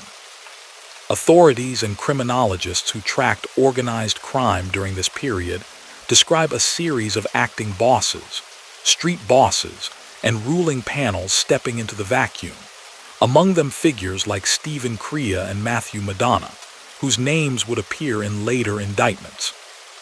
The continuity of the organization, even under this pressure, reflected several factors. Long-standing ties to certain labor unions and industries did not vanish overnight simply because particular individuals went to prison. Illegal gambling, while less central in an era of state lotteries and online betting, still appealed to customers who preferred familiar bookmakers or sought wagers that fell outside regulated channels. Loan sharking continued to find a niche among those unable or unwilling to borrow from legitimate lenders. For younger men who grew up in pockets of the Bronx, Brooklyn, or New Jersey where the Lucchese family still had presence, the allure of identification with a name that carried a kind of underground prestige persisted, though in diminished form. At the same time, the environment in which the family operated had changed dramatically from the one that had shaped Daidone's rise. Law enforcement agencies had decades of institutional memory about how these organizations worked. RICO, once a relatively untested statute, had become a familiar and finely honed instrument. Cooperating witnesses were no longer rare exceptions, but an expected feature of major cases. Prosecutors in Brooklyn, Manhattan, and New Jersey brought successive indictments throughout the 2000s and 2010s, targeting Lucchese members and associates for schemes ranging from construction, related extortion and gambling to health care, fraud, and identity theft.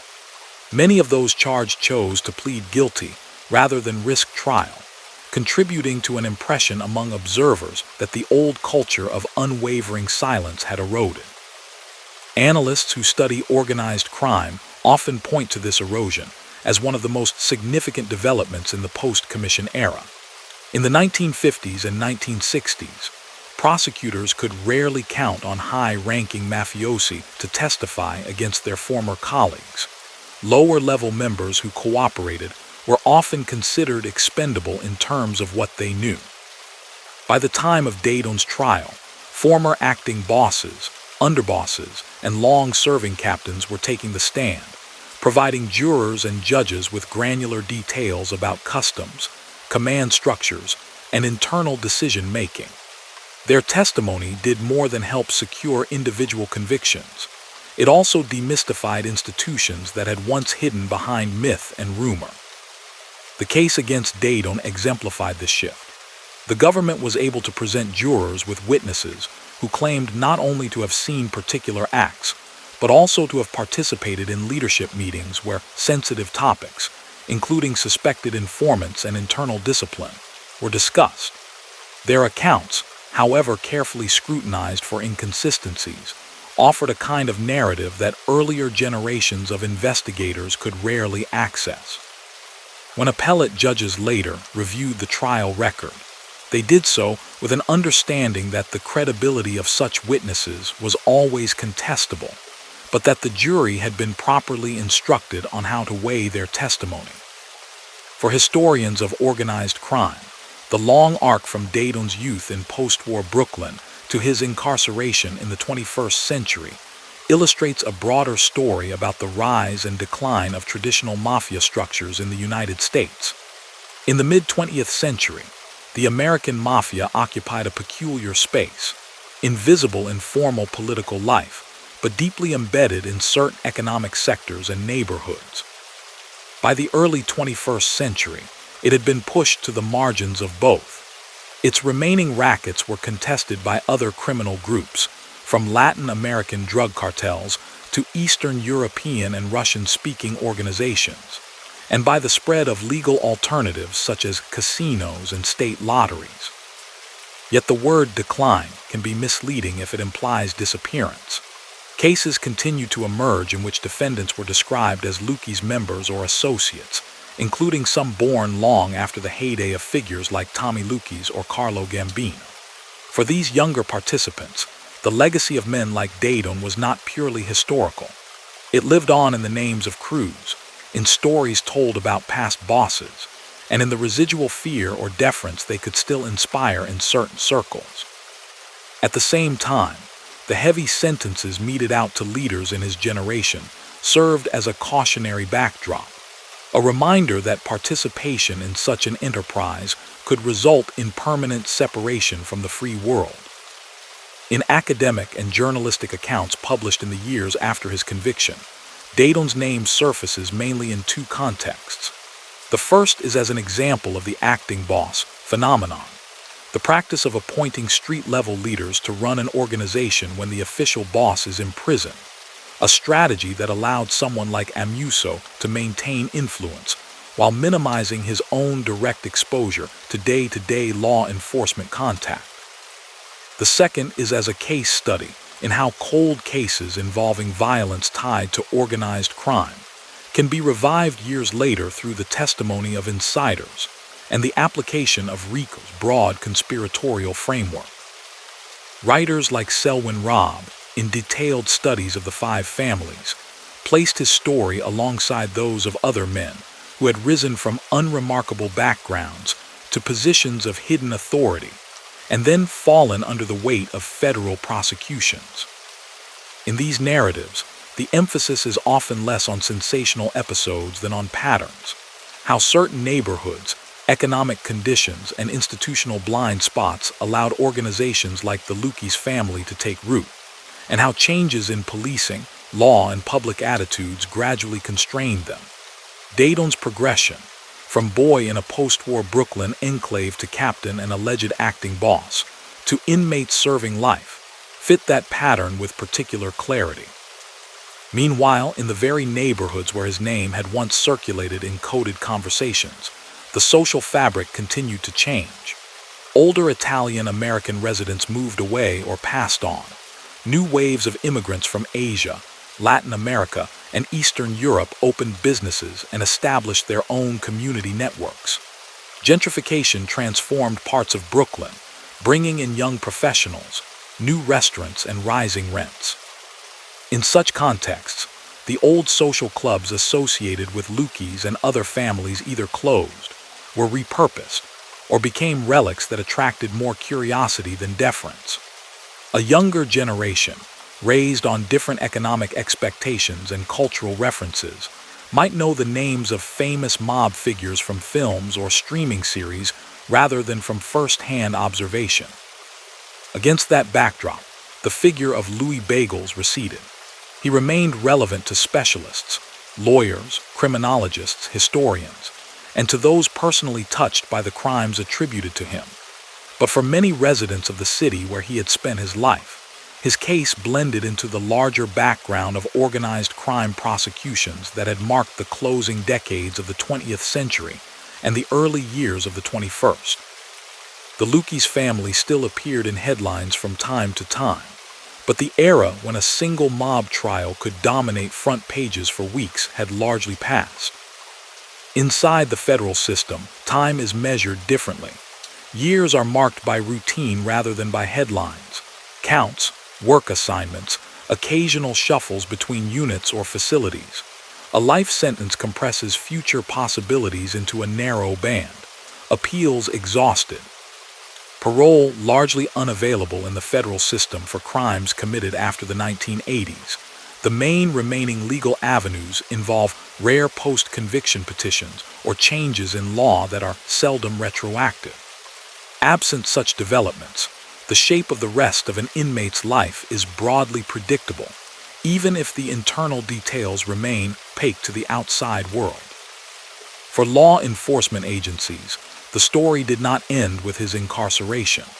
The conviction reinforced established strategies, target leadership, encourage cooperation from insiders, use RICO to contextualize individual acts of violence within a broader pattern of enterprise activity.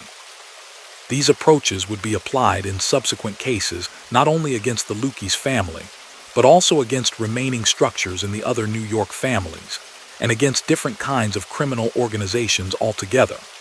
The tools honed in Mafia prosecutions, the management of cooperating witnesses, the use of long-term wiretaps, the construction of narrative indictments spanning years, proved adaptable to cases involving gangs, cartels, and transnational fraud networks. In that sense, the case of Louie Daidone occupies a dual place in recent American criminal history. On one level, it is a specific story about a particular man and a particular organization. A Brooklyn-based figure who rose to prominence in the Lucchese family was accused and convicted of ordering or overseeing lethal enforcement actions and spends his remaining years in federal custody. On another level, it is part of a longer trajectory in which the federal government learned, often through trial and error, how to confront entrenched criminal enterprises that blended into the fabric of certain communities. By the second decade of the 21st century, the world that had shaped his choices in youth, the post-war tenements, the tight-knit Italian-American enclaves, the informal power of local connected men, had largely given way to a more diffuse, globalized urban experience. The code of silence that once shielded organizations like the Lucchese family had been cracked by the combined forces of law, incentives, and generational change. And somewhere within that transformed landscape, the man known for years as Louie Bagels was living out a sentence that, by design, would keep him physically distant from the city whose streets had first offered, and then taken away, his particular form of influence. By the time a decade had passed since Louie Bagels, Daidone was led from a Brooklyn courtroom to begin his life sentence. His name had settled into a particular niche in the record of American crime. It no longer surfaced in daily surveillance reports or in whispers in neighborhood cafes. Instead, it appeared in appellate opinions, in law review articles discussing the reach of RICO, and in footnotes of histories tracing the long confrontation between law enforcement and the old New York families. the living, breathing figure who had once moved quietly through Brooklyn. Streets had become, for most people who spoke or wrote about him, a case, an example, a precedent, a data point in a larger story. That transformation mirrored what had happened to the world he once inhabited. In the years after his conviction, federal prosecutors in New York continued to target the remaining infrastructure of the Lucchese family.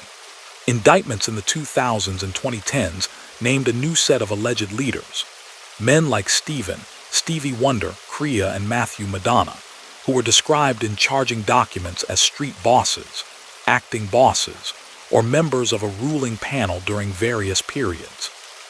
The specifics of the cases differed, some centered on construction-related extortion, others on gambling or even a Bronx gangland murder in the 2010s. But in each, the government's core theory was similar. Despite the removal of earlier leaders like Amuso and Daidone, the enterprise persisted and adapted. Those later prosecutions often drew, explicitly or implicitly, on lessons learned in the earlier case. Investigators understood that to persuade juries, they needed more than abstract charts of family hierarchies. They needed narratives tying decisions made in quiet meetings to concrete acts on the street. They sought out insiders who could describe with specificity how orders flowed from imprisoned bosses to street-level crews, how disputes over money or loyalty were resolved, and how violence was decided upon and justified within the group's own code. The template honed in Daidone's trial, an overarching racketeering charge supported by detailed testimony about particular killings and extortions, became standard practice. At the same time, the environment in which these organizations operated had shifted in ways that would have been hard to imagine when Daidone was coming up. The internet had transformed gambling, moving much of it into digital spaces that were harder for traditional bookmakers to dominate. Credit markets had expanded, giving many potential loan sharking customers access to legal, if sometimes predatory, sources of quick money. Labor unions in industries once tightly controlled by the Mafia, such as certain sectors of construction and trucking, were under far more scrutiny from internal reformers, government monitors, and investigative journalists. The Lucchese family, like its counterparts, responded unevenly. In some areas it ceded ground, pulling back from rackets that had become too risky or too unprofitable. In others it tried to innovate, involving itself in schemes that reflected the times, including healthcare fraud or identity-related scams. Yet whatever changes occurred, the core dynamics that had defined Daidone's era remained visible. A hierarchical structure, a reliance on reputation and fear, and a willingness, documented again and again in indictments and testimony, to use or sanction violence when the leadership believed that money or internal discipline was at stake. From the vantage point of prosecutors and FBI agents who had worked organized crime cases over several decades, Daidone's conviction marked a kind of hinge point.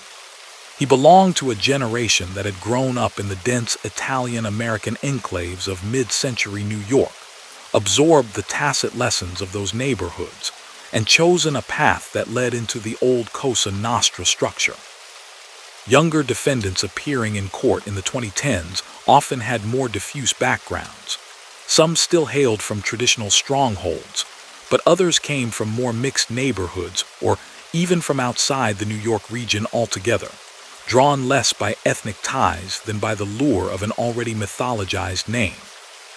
That mythologizing was itself a subject of scrutiny.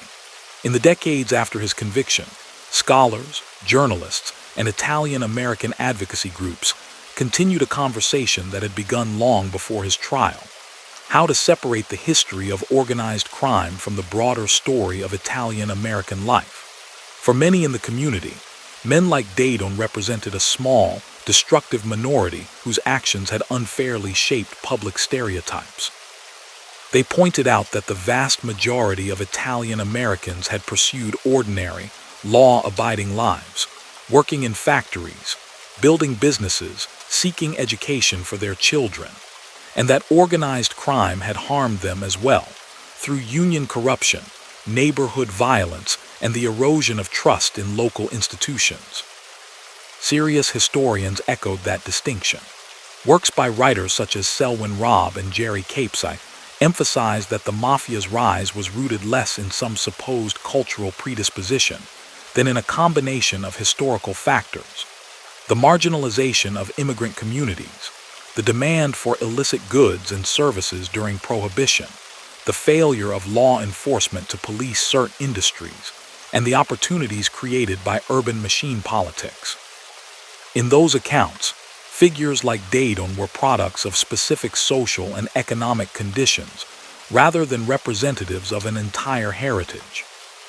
The legal system, for its part, grappled with another set of questions raised by his case: the ethics and effectiveness of relying on cooperating witnesses who had themselves participated in serious crimes. In the years following his conviction, appellate opinions and policy debates frequently circled back to the issues it highlighted. How far should prosecutors go in offering sentence reductions to former insiders who could implicate higher-ups? How should jurors be instructed to weigh the testimony of men who admitted to murder, extortion, or long-term involvement in criminal enterprises, yet now presented themselves as truth-tellers? In Daidone's trial, the government had walked a line that became increasingly familiar. It did not hide the past conduct of witnesses like Joseph DeFeed.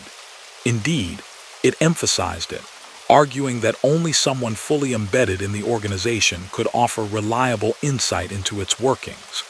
Defense counsel, in turn, had urged jurors to view such testimony with extreme skepticism. The jury's decision to convict signaled that, at least in that case, they found the cooperator accounts credible when buttressed by other evidence. Later courts would cite the case when upholding convictions based on similar combinations of insider testimony and circumstantial corroboration. From a policy standpoint, the reliance on cooperators produced ambivalent consequences. On one hand, it undeniably helped dismantle entrenched organizations. Without the willingness of former acting bosses, captains, and soldiers to testify, it is hard to imagine that prosecutors could have reached men like Daidone, whose skill at avoiding direct, recorded involvement in specific crimes was part of what had allowed them to ascend. On the other hand, granting leniency to individuals who had themselves committed grave offenses, sometimes including killings, raised hard questions about equity and the message sent to victims' families. Those tensions were not resolved by his case, but they were illuminated by it. In hearings, judges spoke openly about the discomfort of rewarding cooperators, even as they acknowledged that without such testimony, the law would be powerless against deeply secretive groups. Families of victims sometimes expressed unease or anger at seeing men they believed to be deeply culpable receive reduced sentences in exchange for helping convict someone higher up the ladder. Others, however, accepted the trade-off as the only realistic way to ensure that leaders who had long escaped accountability would finally face judgment. The long arc of Daidone's story also intersected with broader changes in American criminal justice. His own sentence, life in federal prison without realistic prospect of release, reflected an era of increasingly harsh penalties for violent and organized crime, an era shaped by public concern over drug-related violence and by political campaigns that emphasized toughness on crime. By the 2010s, that punitive consensus was beginning to be questioned in some quarters. Scholars, activists, and even some prosecutors debated whether long mandatory sentences, including life terms, were always necessary or proportionate, and whether there should be greater space for reconsideration and rehabilitation. In those debates, a distinction was often drawn between different categories of offenders. Advocates of reform tended to focus on non-violent drug offenders, young people swept into gangs at early ages, or individuals whose criminal histories were tied closely to untreated addiction or mental illness. Cases like Daidone's, featuring leadership roles in multi-decade criminal enterprises and jury findings of responsibility for multiple killings, remained in a category that even many reformers viewed as appropriate targets for the harshest punishments the law allowed. As a result, while the larger sentencing landscape shifted somewhat, his own legal position remained essentially unchanged. Beyond courtrooms and policy circles, the city that had shaped him continued to evolve. Walk down certain Brooklyn streets in the 2010s and 2020s, and the layered history is evident. A former social club that once served as a meeting place for Lucchese members might now house a boutique or a cafe that draws customers who have only the faintest sense of the building's past reputation. A block that in mid-century was almost entirely Italian-American might now be a mosaic of languages and faces from around the world. In such spaces, the influence once wielded by local connected men has largely given way to other forms of power: real estate developers, tech entrepreneurs, political activists. This is not to say that the underworld disappeared. New forms of organized crime emerged or expanded, some rooted in other ethnic or national backgrounds, others more loosely networked and less hierarchical than the old Mafia families. Cybercrime, broadly defined, allowed individuals or small groups to commit large-scale fraud, theft, or extortion from great distances, often shielded by jurisdictional complexities.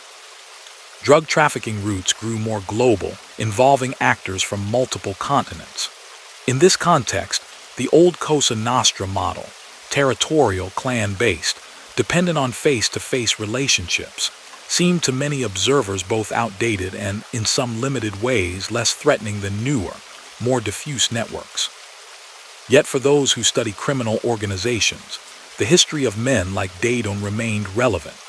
His life illustrated recurring themes that transcended specific eras: the way marginalized or insular communities can become fertile ground for illicit networks, the role of personal reputation and fear in sustaining power, the capacity of legal systems, over time, to adapt and respond to entrenched criminality.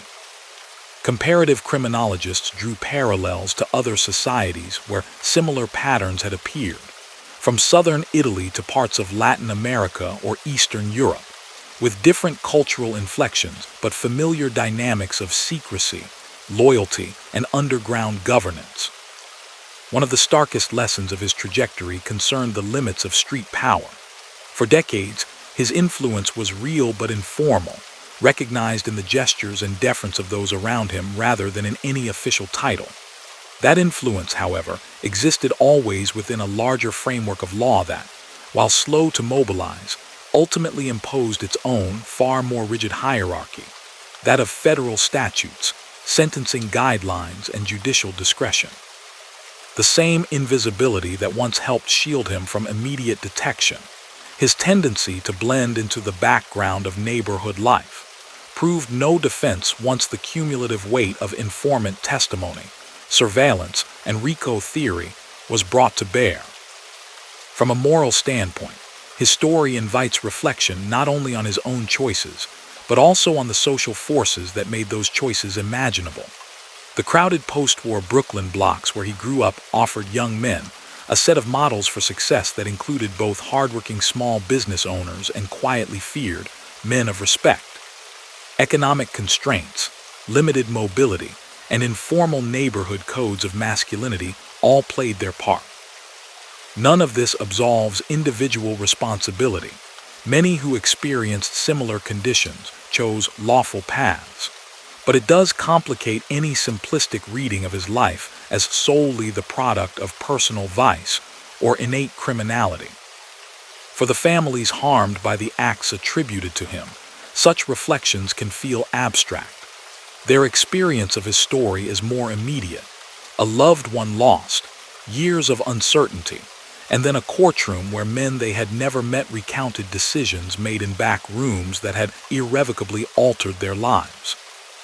In victim impact statements and later interviews, some relatives stressed the need to remember the victims as more than appendages to organized crime narratives, to recall their work, their relationships, their personalities, rather than reducing them to lines in indictments. Their insistence serves as a counterpoint to the tendency, in some accounts, to focus almost exclusively on the internal drama of the criminal world. The historical record, such as it is, leaves many personal details about Daidone himself unilluminated.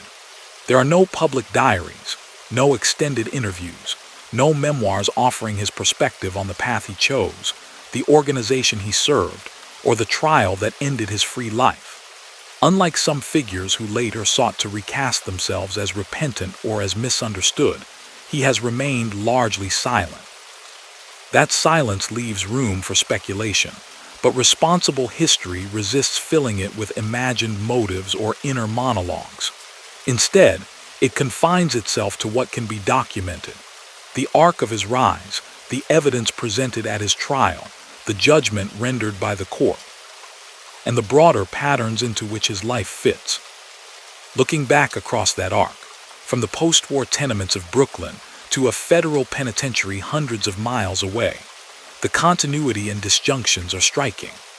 The young man who watched older neighborhood figures navigate the blurred line between ball player, dock worker, and local tough entered a world in which informal codes often mattered more than written laws. The older man, tried and convicted in the early 21st century, encountered a legal system that had spent decades learning how to penetrate such codes and translate informal power into formal liability. In that sense, his case marks both the persistence of certain social realities and the capacity of democratic institutions to evolve in response. Whether future generations will remember his name is uncertain. For many New Yorkers coming of age in the 2020s, organized crime evokes stylized images from television and film more than the lived presence of men like Louie Bagels sitting quietly in corner cafes.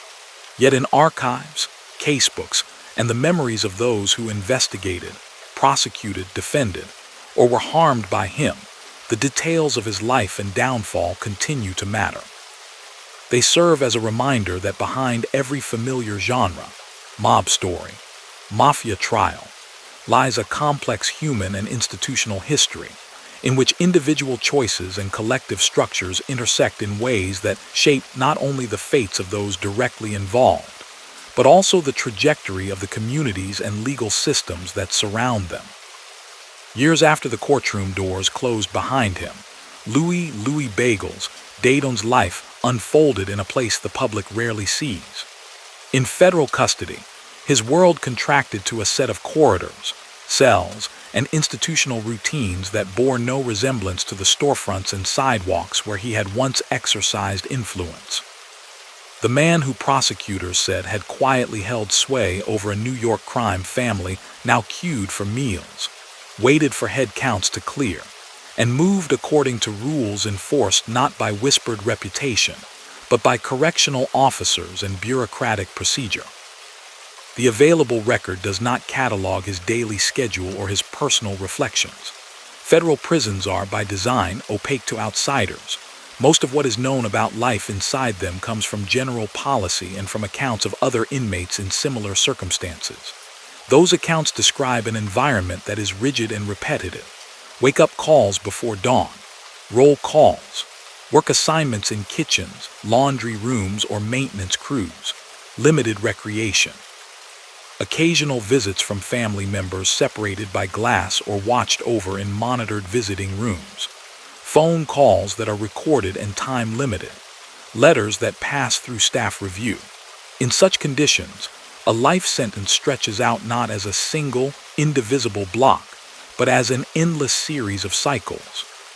For someone like Daidone, whose identity for decades had been bound up with decision-making, who would be inducted as a member, who would run a particular gambling operation, how to resolve a dispute over money or suspected betrayal, the loss of agency would have been particularly stark.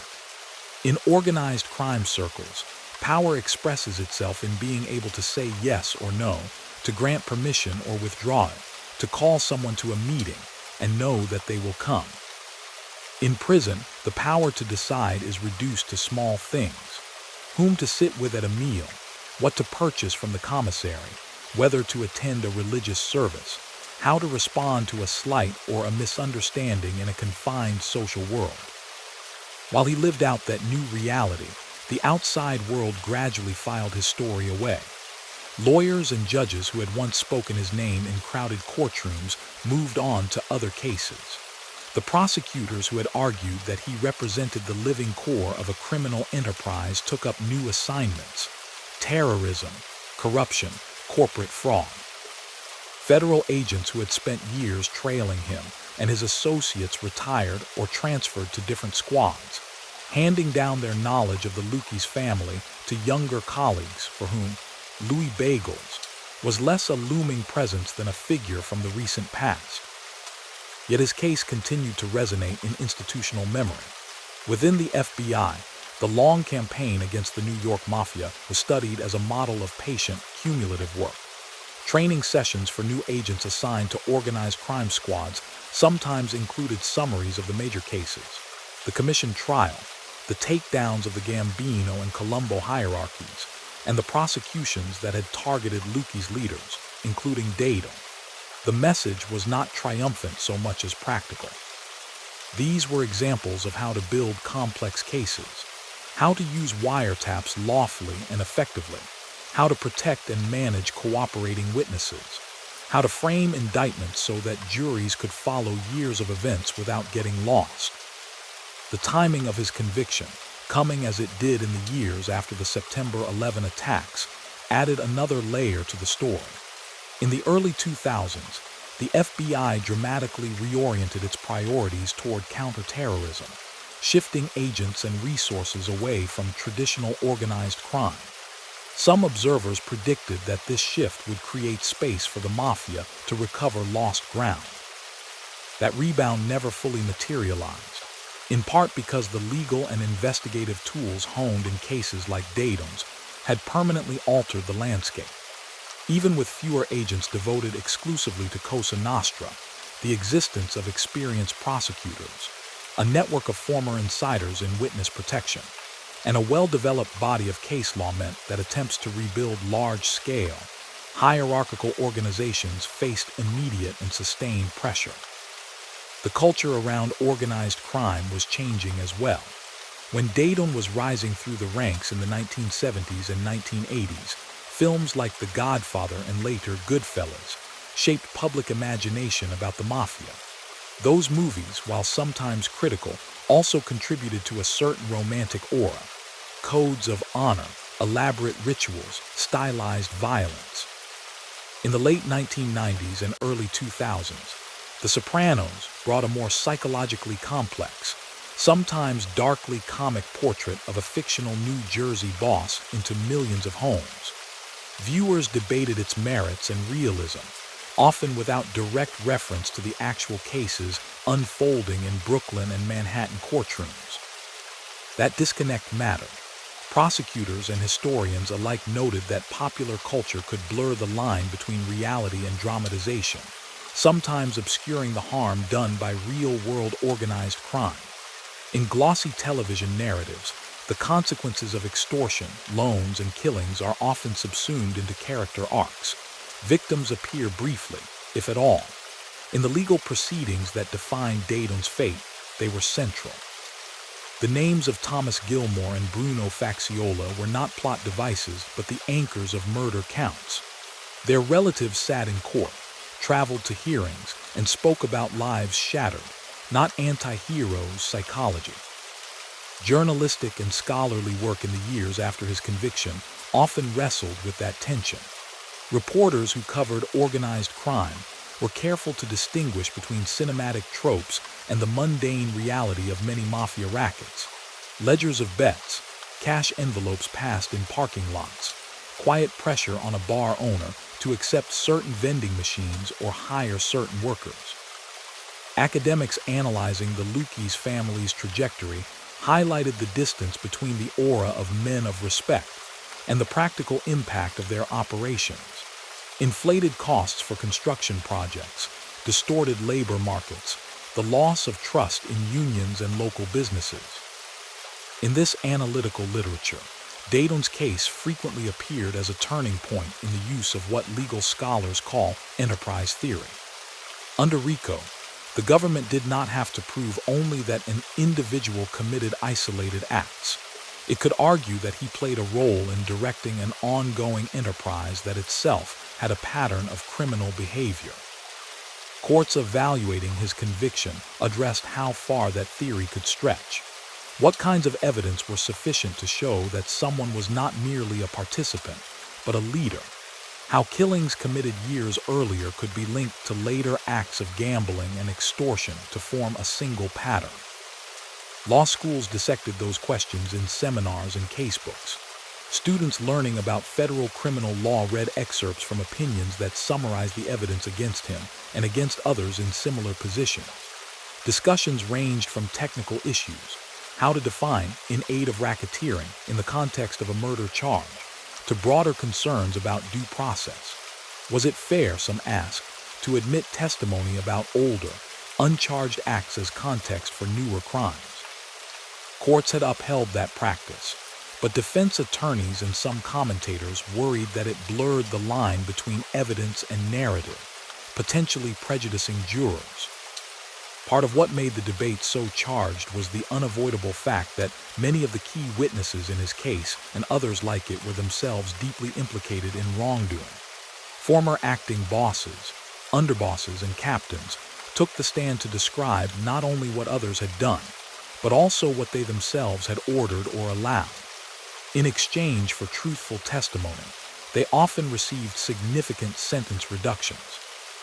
Critics argued that this created perverse incentives, encouraging cooperators to shift as much blame as possible onto remaining defendants. Supporters countered that no other realistic method existed for dismantling tightly sealed organizations. The families of victims lived in the shadow of those trade-offs. When men who had participated in violence received terms that allowed for eventual release, while someone like Daidone faced life without parole. Relatives sometimes expressed mixed feelings. On one hand, they wanted high-ranking leaders held accountable. On the other, it could be painful to watch people they regarded as directly responsible for killings returned to society, even if under protection and supervision. Judges acknowledged that discomfort in hearings, but also emphasized that without insider testimony, a full accounting of past crimes might never emerge at all. In Italian-American communities, the story of his rise and fall fed into ongoing conversations about representation and responsibility. Community leaders were often quick to condemn the crimes attributed to him and to others in the Lucchese family, while also pushing back against the tendency to conflate Mafia activity with Italian-American identity. They pointed to the names of judges, prosecutors, and FBI agents of Italian descent who had played central roles in dismantling the very organizations that claimed to speak for their neighborhoods. The life of someone like Daidone, they argued, should be understood not as the expression of a culture, but as the product of a particular convergence of poverty, discrimination, opportunity, and choice. That distinction became more vivid as demographics shifted. In many of the Brooklyn and Bronx neighborhoods where the Lucchese family once held sway, new immigrant groups established their own businesses and social networks. An older generation of Italian-American residents sometimes told stories about the old days when certain local figures were deferred to, when debts were settled in back rooms, and when calling the police was viewed as a last resort. Younger residents, including those with no direct connection to Italy, grew up in a different normative framework, shaped more by social media and global culture than by a single block's unwritten rules. For them, the name Louie Bagels might appear, if at all, as a passing reference in a documentary or a crime podcast, a figure from before their time. The heavy, localized significance that name once carried, for shop owners who paid or refused to pay, for bookmakers who sent up part of their earnings, for associates who waited on corners for instructions, had largely dissipated. Power structures in their daily lives were more likely to involve landlords, employers, school administrators, or distant corporate offices than a neighborhood captain. Yet even as his personal influence faded, the legal and institutional structures built through cases like his remained. RICO stayed on the books, and prosecutors continued to deploy it not only against traditional mafia families, but also against street gangs, white-collar fraud rings, and even corrupt political machines. Witness protection programs persisted, sheltering not only former mobsters, but also one-time cartel members, extremist group defectors, and corporate insiders who had exposed large-scale fraud. The tactics and doctrines sharpened against Cosa Nostra were generalized to confront an array of criminal threats. In that broader story, his life became a kind of reference point, an example of how far enterprise-based prosecutions could reach, and of the penalties that could be imposed on those at the apex of such enterprises. Defense attorneys advising clients in later cases sometimes invoked his name as a cautionary tale. A mid-level figure facing a RICO indictment might be told, in frank terms, that remaining silent and going to trial could mean a life sentence like the one imposed on Louie Bagels, while cooperation might offer a chance, however constrained, at eventual freedom. At the same time, reformers looking at the scale of American incarceration noted that men like him represented only one edge of a much larger phenomenon. Federal and state prisons held hundreds of thousands of inmates serving long sentences, many for crimes far less organized or far less lethal than those attributed to the Lucchese acting boss. Debates over mandatory minimums, three strikes laws, and the racial and economic disparities of the justice system highlighted that, while high-profile mafia cases drew attention, they were a small part of the machinery that had made the United States one of the most heavily incarcerated societies in the world. In that context, his life sentence was rarely a focus of reform efforts. Even advocates for significant sentencing changes generally conceded that those convicted of multiple killings in aid of organized crime fell into a category for whom release was a low priority. Yet the existence of such extreme penalties shaped the legal terrain for everyone.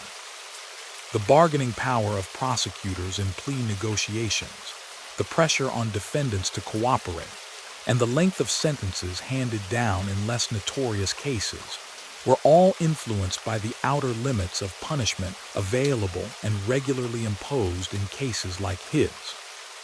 Beyond the courts and policy circles, one more domain continued to draw on his story: the classroom. In university courses on criminology, urban history, or law, professors used his case to illustrate how individual biographies intersect with structural forces.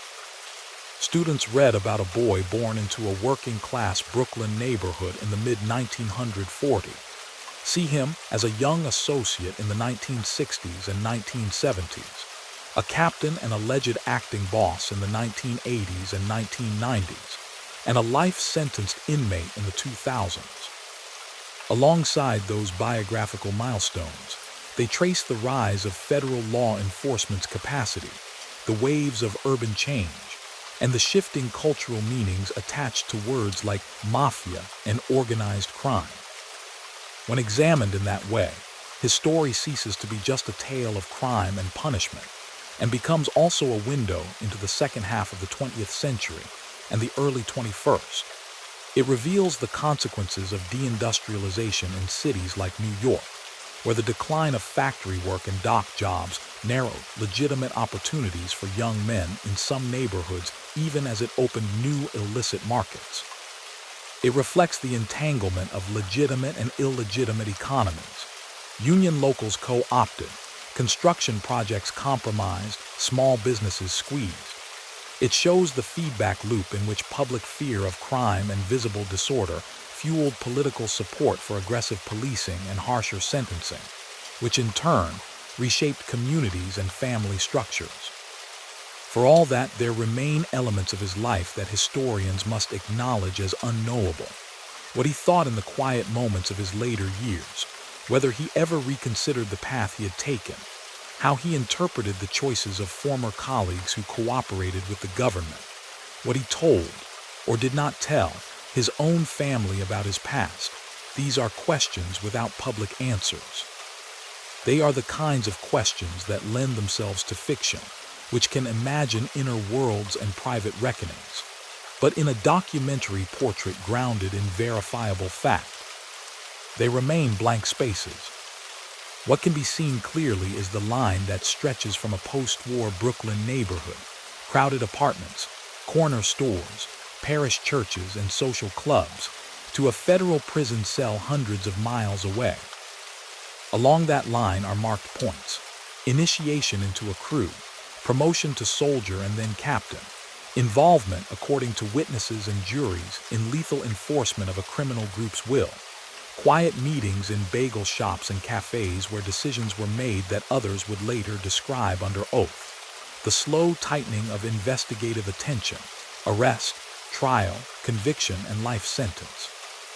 Each point reflects an intersection of individual agency and collective structures, personal ambition and institutional constraint. In tracing that path, one sees not only the fate of a single man, but also the evolution of the society around him, the rise and partial fall of a particular form of organized crime, the maturation of legal strategies to confront it, the changing textures of New York's neighborhoods, and the enduring, if often invisible, impact of such histories on those who lived through them. On certain Brooklyn streets today, the traces of the world that shaped Louie Bagels, Daidone are barely visible. A storefront that once housed a social club or a small cafe where men lingered over coffee might now be a stylish restaurant or a boutique. The low-rise brick buildings remain. The street grid is unchanged, but the meaning of the spaces has shifted. Younger residents walk past without any reason to imagine the quiet meetings that once took place in the back rooms of neighborhood businesses, or the unspoken calculations that governed who could open a shop, who was expected to pay for protection, and who, if they had a problem, was advised to see a man like Daidone instead of calling the police. In that transformed landscape, his life can seem like a story from a different city, even though the physical setting is much the same. The boy born in 1946 into a dense Italian-American Brooklyn, the associate cutting his teeth on small errands in the 1960s, the soldier and captain of the 1970s and 1980s, the alleged acting boss of the 1990s, the federal defendant of the early 2000s. These are not just stages in one man's biography, but markers along a larger arc of urban and legal history. To understand how someone like Louie Bagels could exist, and why his name ultimately ended up in federal casebooks rather than in the lore of his neighborhood alone, requires holding together two perspectives at once: the intimate, block-level world that once conferred his authority, and the broader systems that slowly extinguished it. On the intimate side, his power had always depended on things that are difficult to capture in official documents. It rested on reputation spread by word of mouth, the whispered stories that a particular man had friends or was with the people, the subtle cues that told a bar owner whether a knock on the door was a routine visit or the start of a relationship he could not easily refuse. It lived in the deference of younger men who stepped aside when he entered a room, in the way a debt collector softened his tone when invoking a name associated with the Lucchese family. These were the currencies of a world where law was not absent, but where another parallel system of obligation and enforcement had evolved. Yet the only reason we know about those currents with any specificity is that an opposing system, federal law enforcement, spent decades learning how to document them. The archival footprint of Daidone's life is, in many ways, a creation of his enemies. It consists of FBI surveillance logs knotting his movements between storefronts and homes, transcripts of recorded conversations in which others mentioned him, reports of confidential informants, grand jury minutes, trial transcripts, sentencing memoranda, appellate opinions. These are not neutral windows into his existence. They are, overwhelmingly, state-produced narratives designed to justify investigation, indictment, conviction, and punishment. That asymmetry poses a challenge for anyone trying to reconstruct his story with care. The voices that speak most often and in the most detail about him in the historical record are those of prosecutors, agents, and former associates who chose to cooperate with the government. Defense lawyers, whose function is to contest those narratives, appear in the record too, but mostly in formal arguments, constrained by rules of evidence and by what their clients choose to tell them. The man at the center, Daidone himself, remains, by choice or circumstance, largely silent. Apart from his not guilty plea and the limited statements attributed to him in pre-sentence proceedings, there is no taped interview, no memoir, no extended reflection in which he lays out his own understanding of his life. What emerges, then, is a necessarily partial picture. The legal documents tell us that federal jurors, after hearing from multiple cooperating witnesses and reviewing corroborating evidence, concluded beyond a reasonable doubt that he had played a leadership role in the Lucchese family, and that he bore responsibility for the murders of Thomas Gilmore and Bruno Facciola, alongside a constellation of gambling, extortion, and loan sharking activities. Appellate judges, reviewing the record, agreed that the evidence was legally sufficient. Surviving accounts from former insiders flesh out the internal logic, how suspicion of informing could rapidly become a death sentence inside a paranoid organization, how disputes over money or perceived disrespect might escalate into lethal decisions. But other dimensions remain obscure. We know where he stood in the hierarchy at various times, but we have little direct insight into what he thought when he watched a neighborhood friend taken away in handcuffs, or when he learned that a former ally had turned government witness. We can trace how his responsibilities expanded when Victor Amuso, already incarcerated, signaled that he wanted Louie Bagels to function as acting boss, but we cannot hear his private reaction to that trust or to the increased risk that came with it. We can document the day a jury foreperson read out guilty verdicts that would lead inexorably to a life sentence, but not the way those words landed in his own mind, beyond the impassive expression described by reporters. This imbalance between what can be known and what must remain speculative is not unique to his story. It is characteristic of many attempts to write the history of clandestine groups. Mafias, insurgencies, intelligence services, all depend on secrecy and on codes of silence that make contemporaneous first-person documentation rare. When such organizations intersect with the machinery of the state, the archive that results is typically a record of confrontation, investigations, interrogations, court cases, plea agreements. In Daidone's case, that record is unusually rich because of the number and rank of Lucchese members who eventually testified, but it is still a view from the outside looking in, with only partial and contested glimpses of the internal dynamics. One way to approach that limitation is to place his life alongside other, better documented accounts of similar trajectories. Cooperators like Alphonse Darco, Joseph DeFede, and others who emerged from the same milieu and later spoke at length, have described the mix of attraction and constraint that drew them into and kept them inside Mafia families. They talk of neighborhoods where connected men seemed to enjoy respect that factory workers and clerks did not, of the appeal of being able to solve problems, debts, disputes, threats, without involving the police, of a sense that legitimate routes to power and security were blocked or narrowed. They also describe, often belatedly, the cost: lives lost, families damaged, years spent in prison, trust destroyed. It would be unwarranted to simply project those accounts onto Daidone and assume his motives or feelings matched theirs.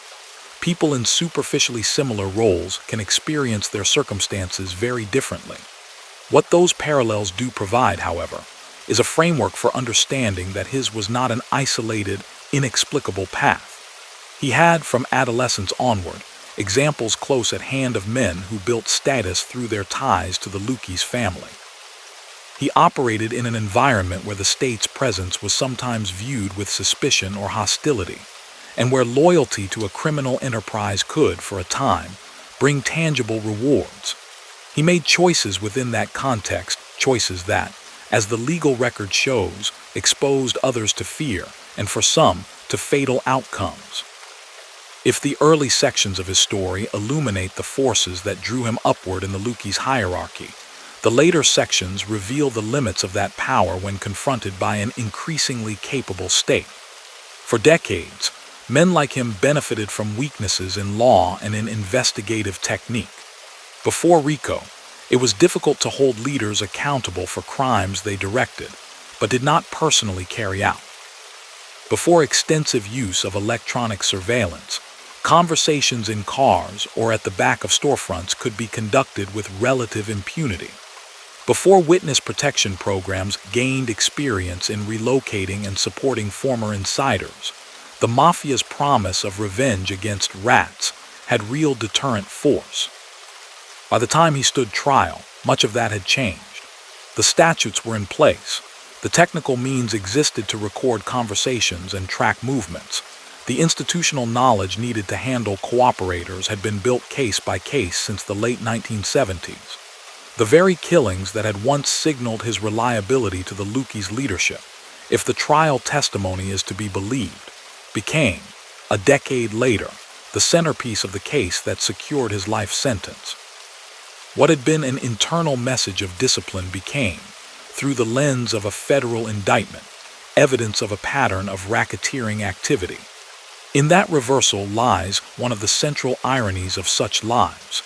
Acts committed to stabilize an illegal order ultimately destabilized it by providing the state with leverage and proof. The human cost of that order, for communities as well as for individual victims, is not always obvious in the dramatized versions of mafia life that circulate in popular culture. Extortion payments are not cinematic. They appear as slightly higher prices for waste removal, as wages trimmed to make room for kickbacks, as contracts steered to less efficient but protected companies. Loan sharking is not glamorous. It is a slow grinding down of people who have nowhere else to turn. Even gambling, which many portray as a victimless vice, can warp local economies when the proceeds are used to fuel further racketeering or to corrupt public officials. Daidone spent most of his adult life at the intersection of those processes. As a captain, and later as a man widely regarded by law enforcement as acting boss, he was positioned not only to profit from such rackets, but also to authorize, sustain, or shut them down. The choices he made in that role, reconstructed in part through the testimony of former colleagues, shaped the texture of daily life for people who may never have heard his name. A bar owner pressured into installing certain machines. A contractor nudged to use a particular supplier. A gambler lured into deeper debt. These are the small, cumulative impacts that often go unnoticed in sweeping histories, but they are the fabric of the world that organizations like the Lucchese family wove, and that law enforcement, through cases like his, sought to unpick. Seen from that angle, the significance of his conviction lies not only in the punishment of one individual, but also in the message it sent about the fragility of the arrangements he had helped maintain. For years, part of the Mafia's power rested on a perception of inevitability, the sense that these families had always been there, that they would always be there, and that challenging them was both dangerous and futile. When figure after figure, from long-entrenched bosses to mid-level captains to acting leaders like Daidone, were successfully prosecuted and given long or life sentences, that sense of inevitability diminished. This is not to claim that such prosecutions alone dismantled the social conditions that gave rise to organized crime. Poverty, inequality, and institutional distrust did not simply vanish from New York streets when the last high-profile mafia boss was led away in handcuffs. What they did do was demonstrate that the particular form of power wielded by men like Louie Bagels, rooted in tightly knit ethnic enclaves and shielded by codes of silence, was not beyond the reach of a democratic state determined to assert its own monopoly on legitimate coercion. There is, inevitably, a temptation to look back on the mid-century neighborhoods from which he emerged with a kind of double vision. to see both the strong communal bonds and the shadows cast by underground authority. Some residents of those communities remember an era when, as they tell it, local connected, men kept drug dealing off certain corners, punished street-level predators, and resolved disputes quickly. Others remember the fear, the knowledge that complaining to the police about extortion or threats could bring retaliation, that union elections were rigged, that city contracts cost more than they should have because someone, somewhere, was taking a cut. Both sets of memories can be true.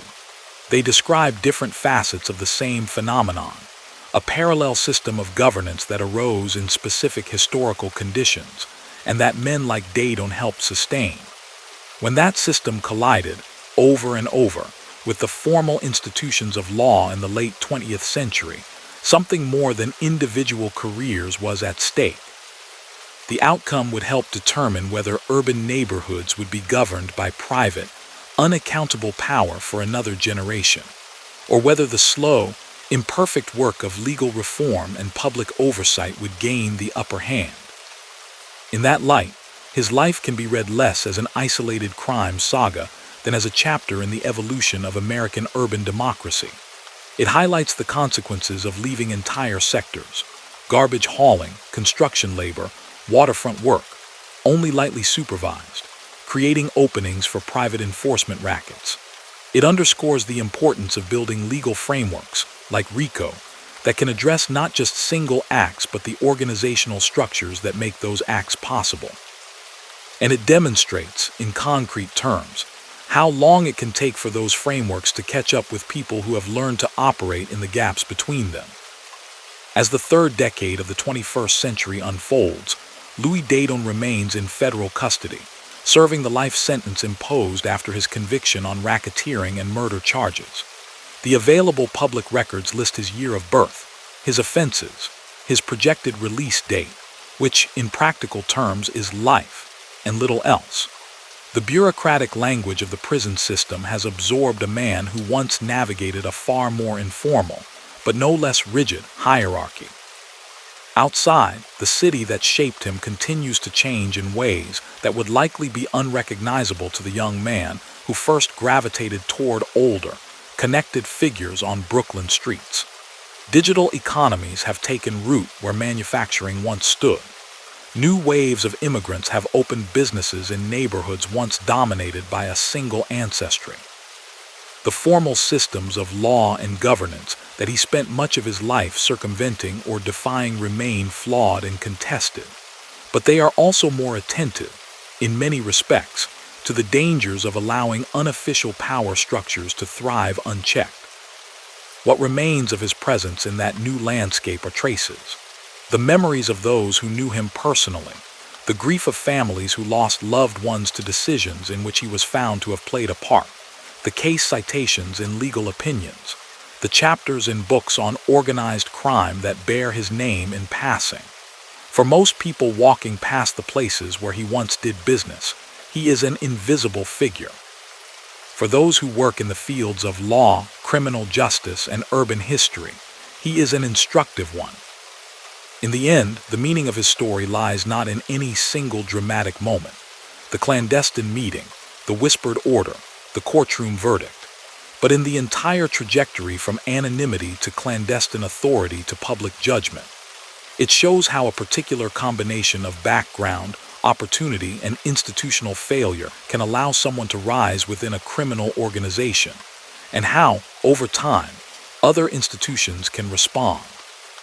It reminds us that behind every indictment number and case citation there are human lives, not only those of defendants, but also those of victims, families, neighbors, and the many people whose work, unnoticed by most, slowly shifts the balance between shadow power and the rule of law. From the boy in post-war Brooklyn to the aging inmate whose days are now measured out in institutional rhythms, the arc is stark. It is a story rooted in a very specific time and place, yet it speaks to enduring questions about how societies define legitimate authority, how they respond to those who challenge it from outside the law, and how the choices of individuals intersect with the structures that shape and constrain them.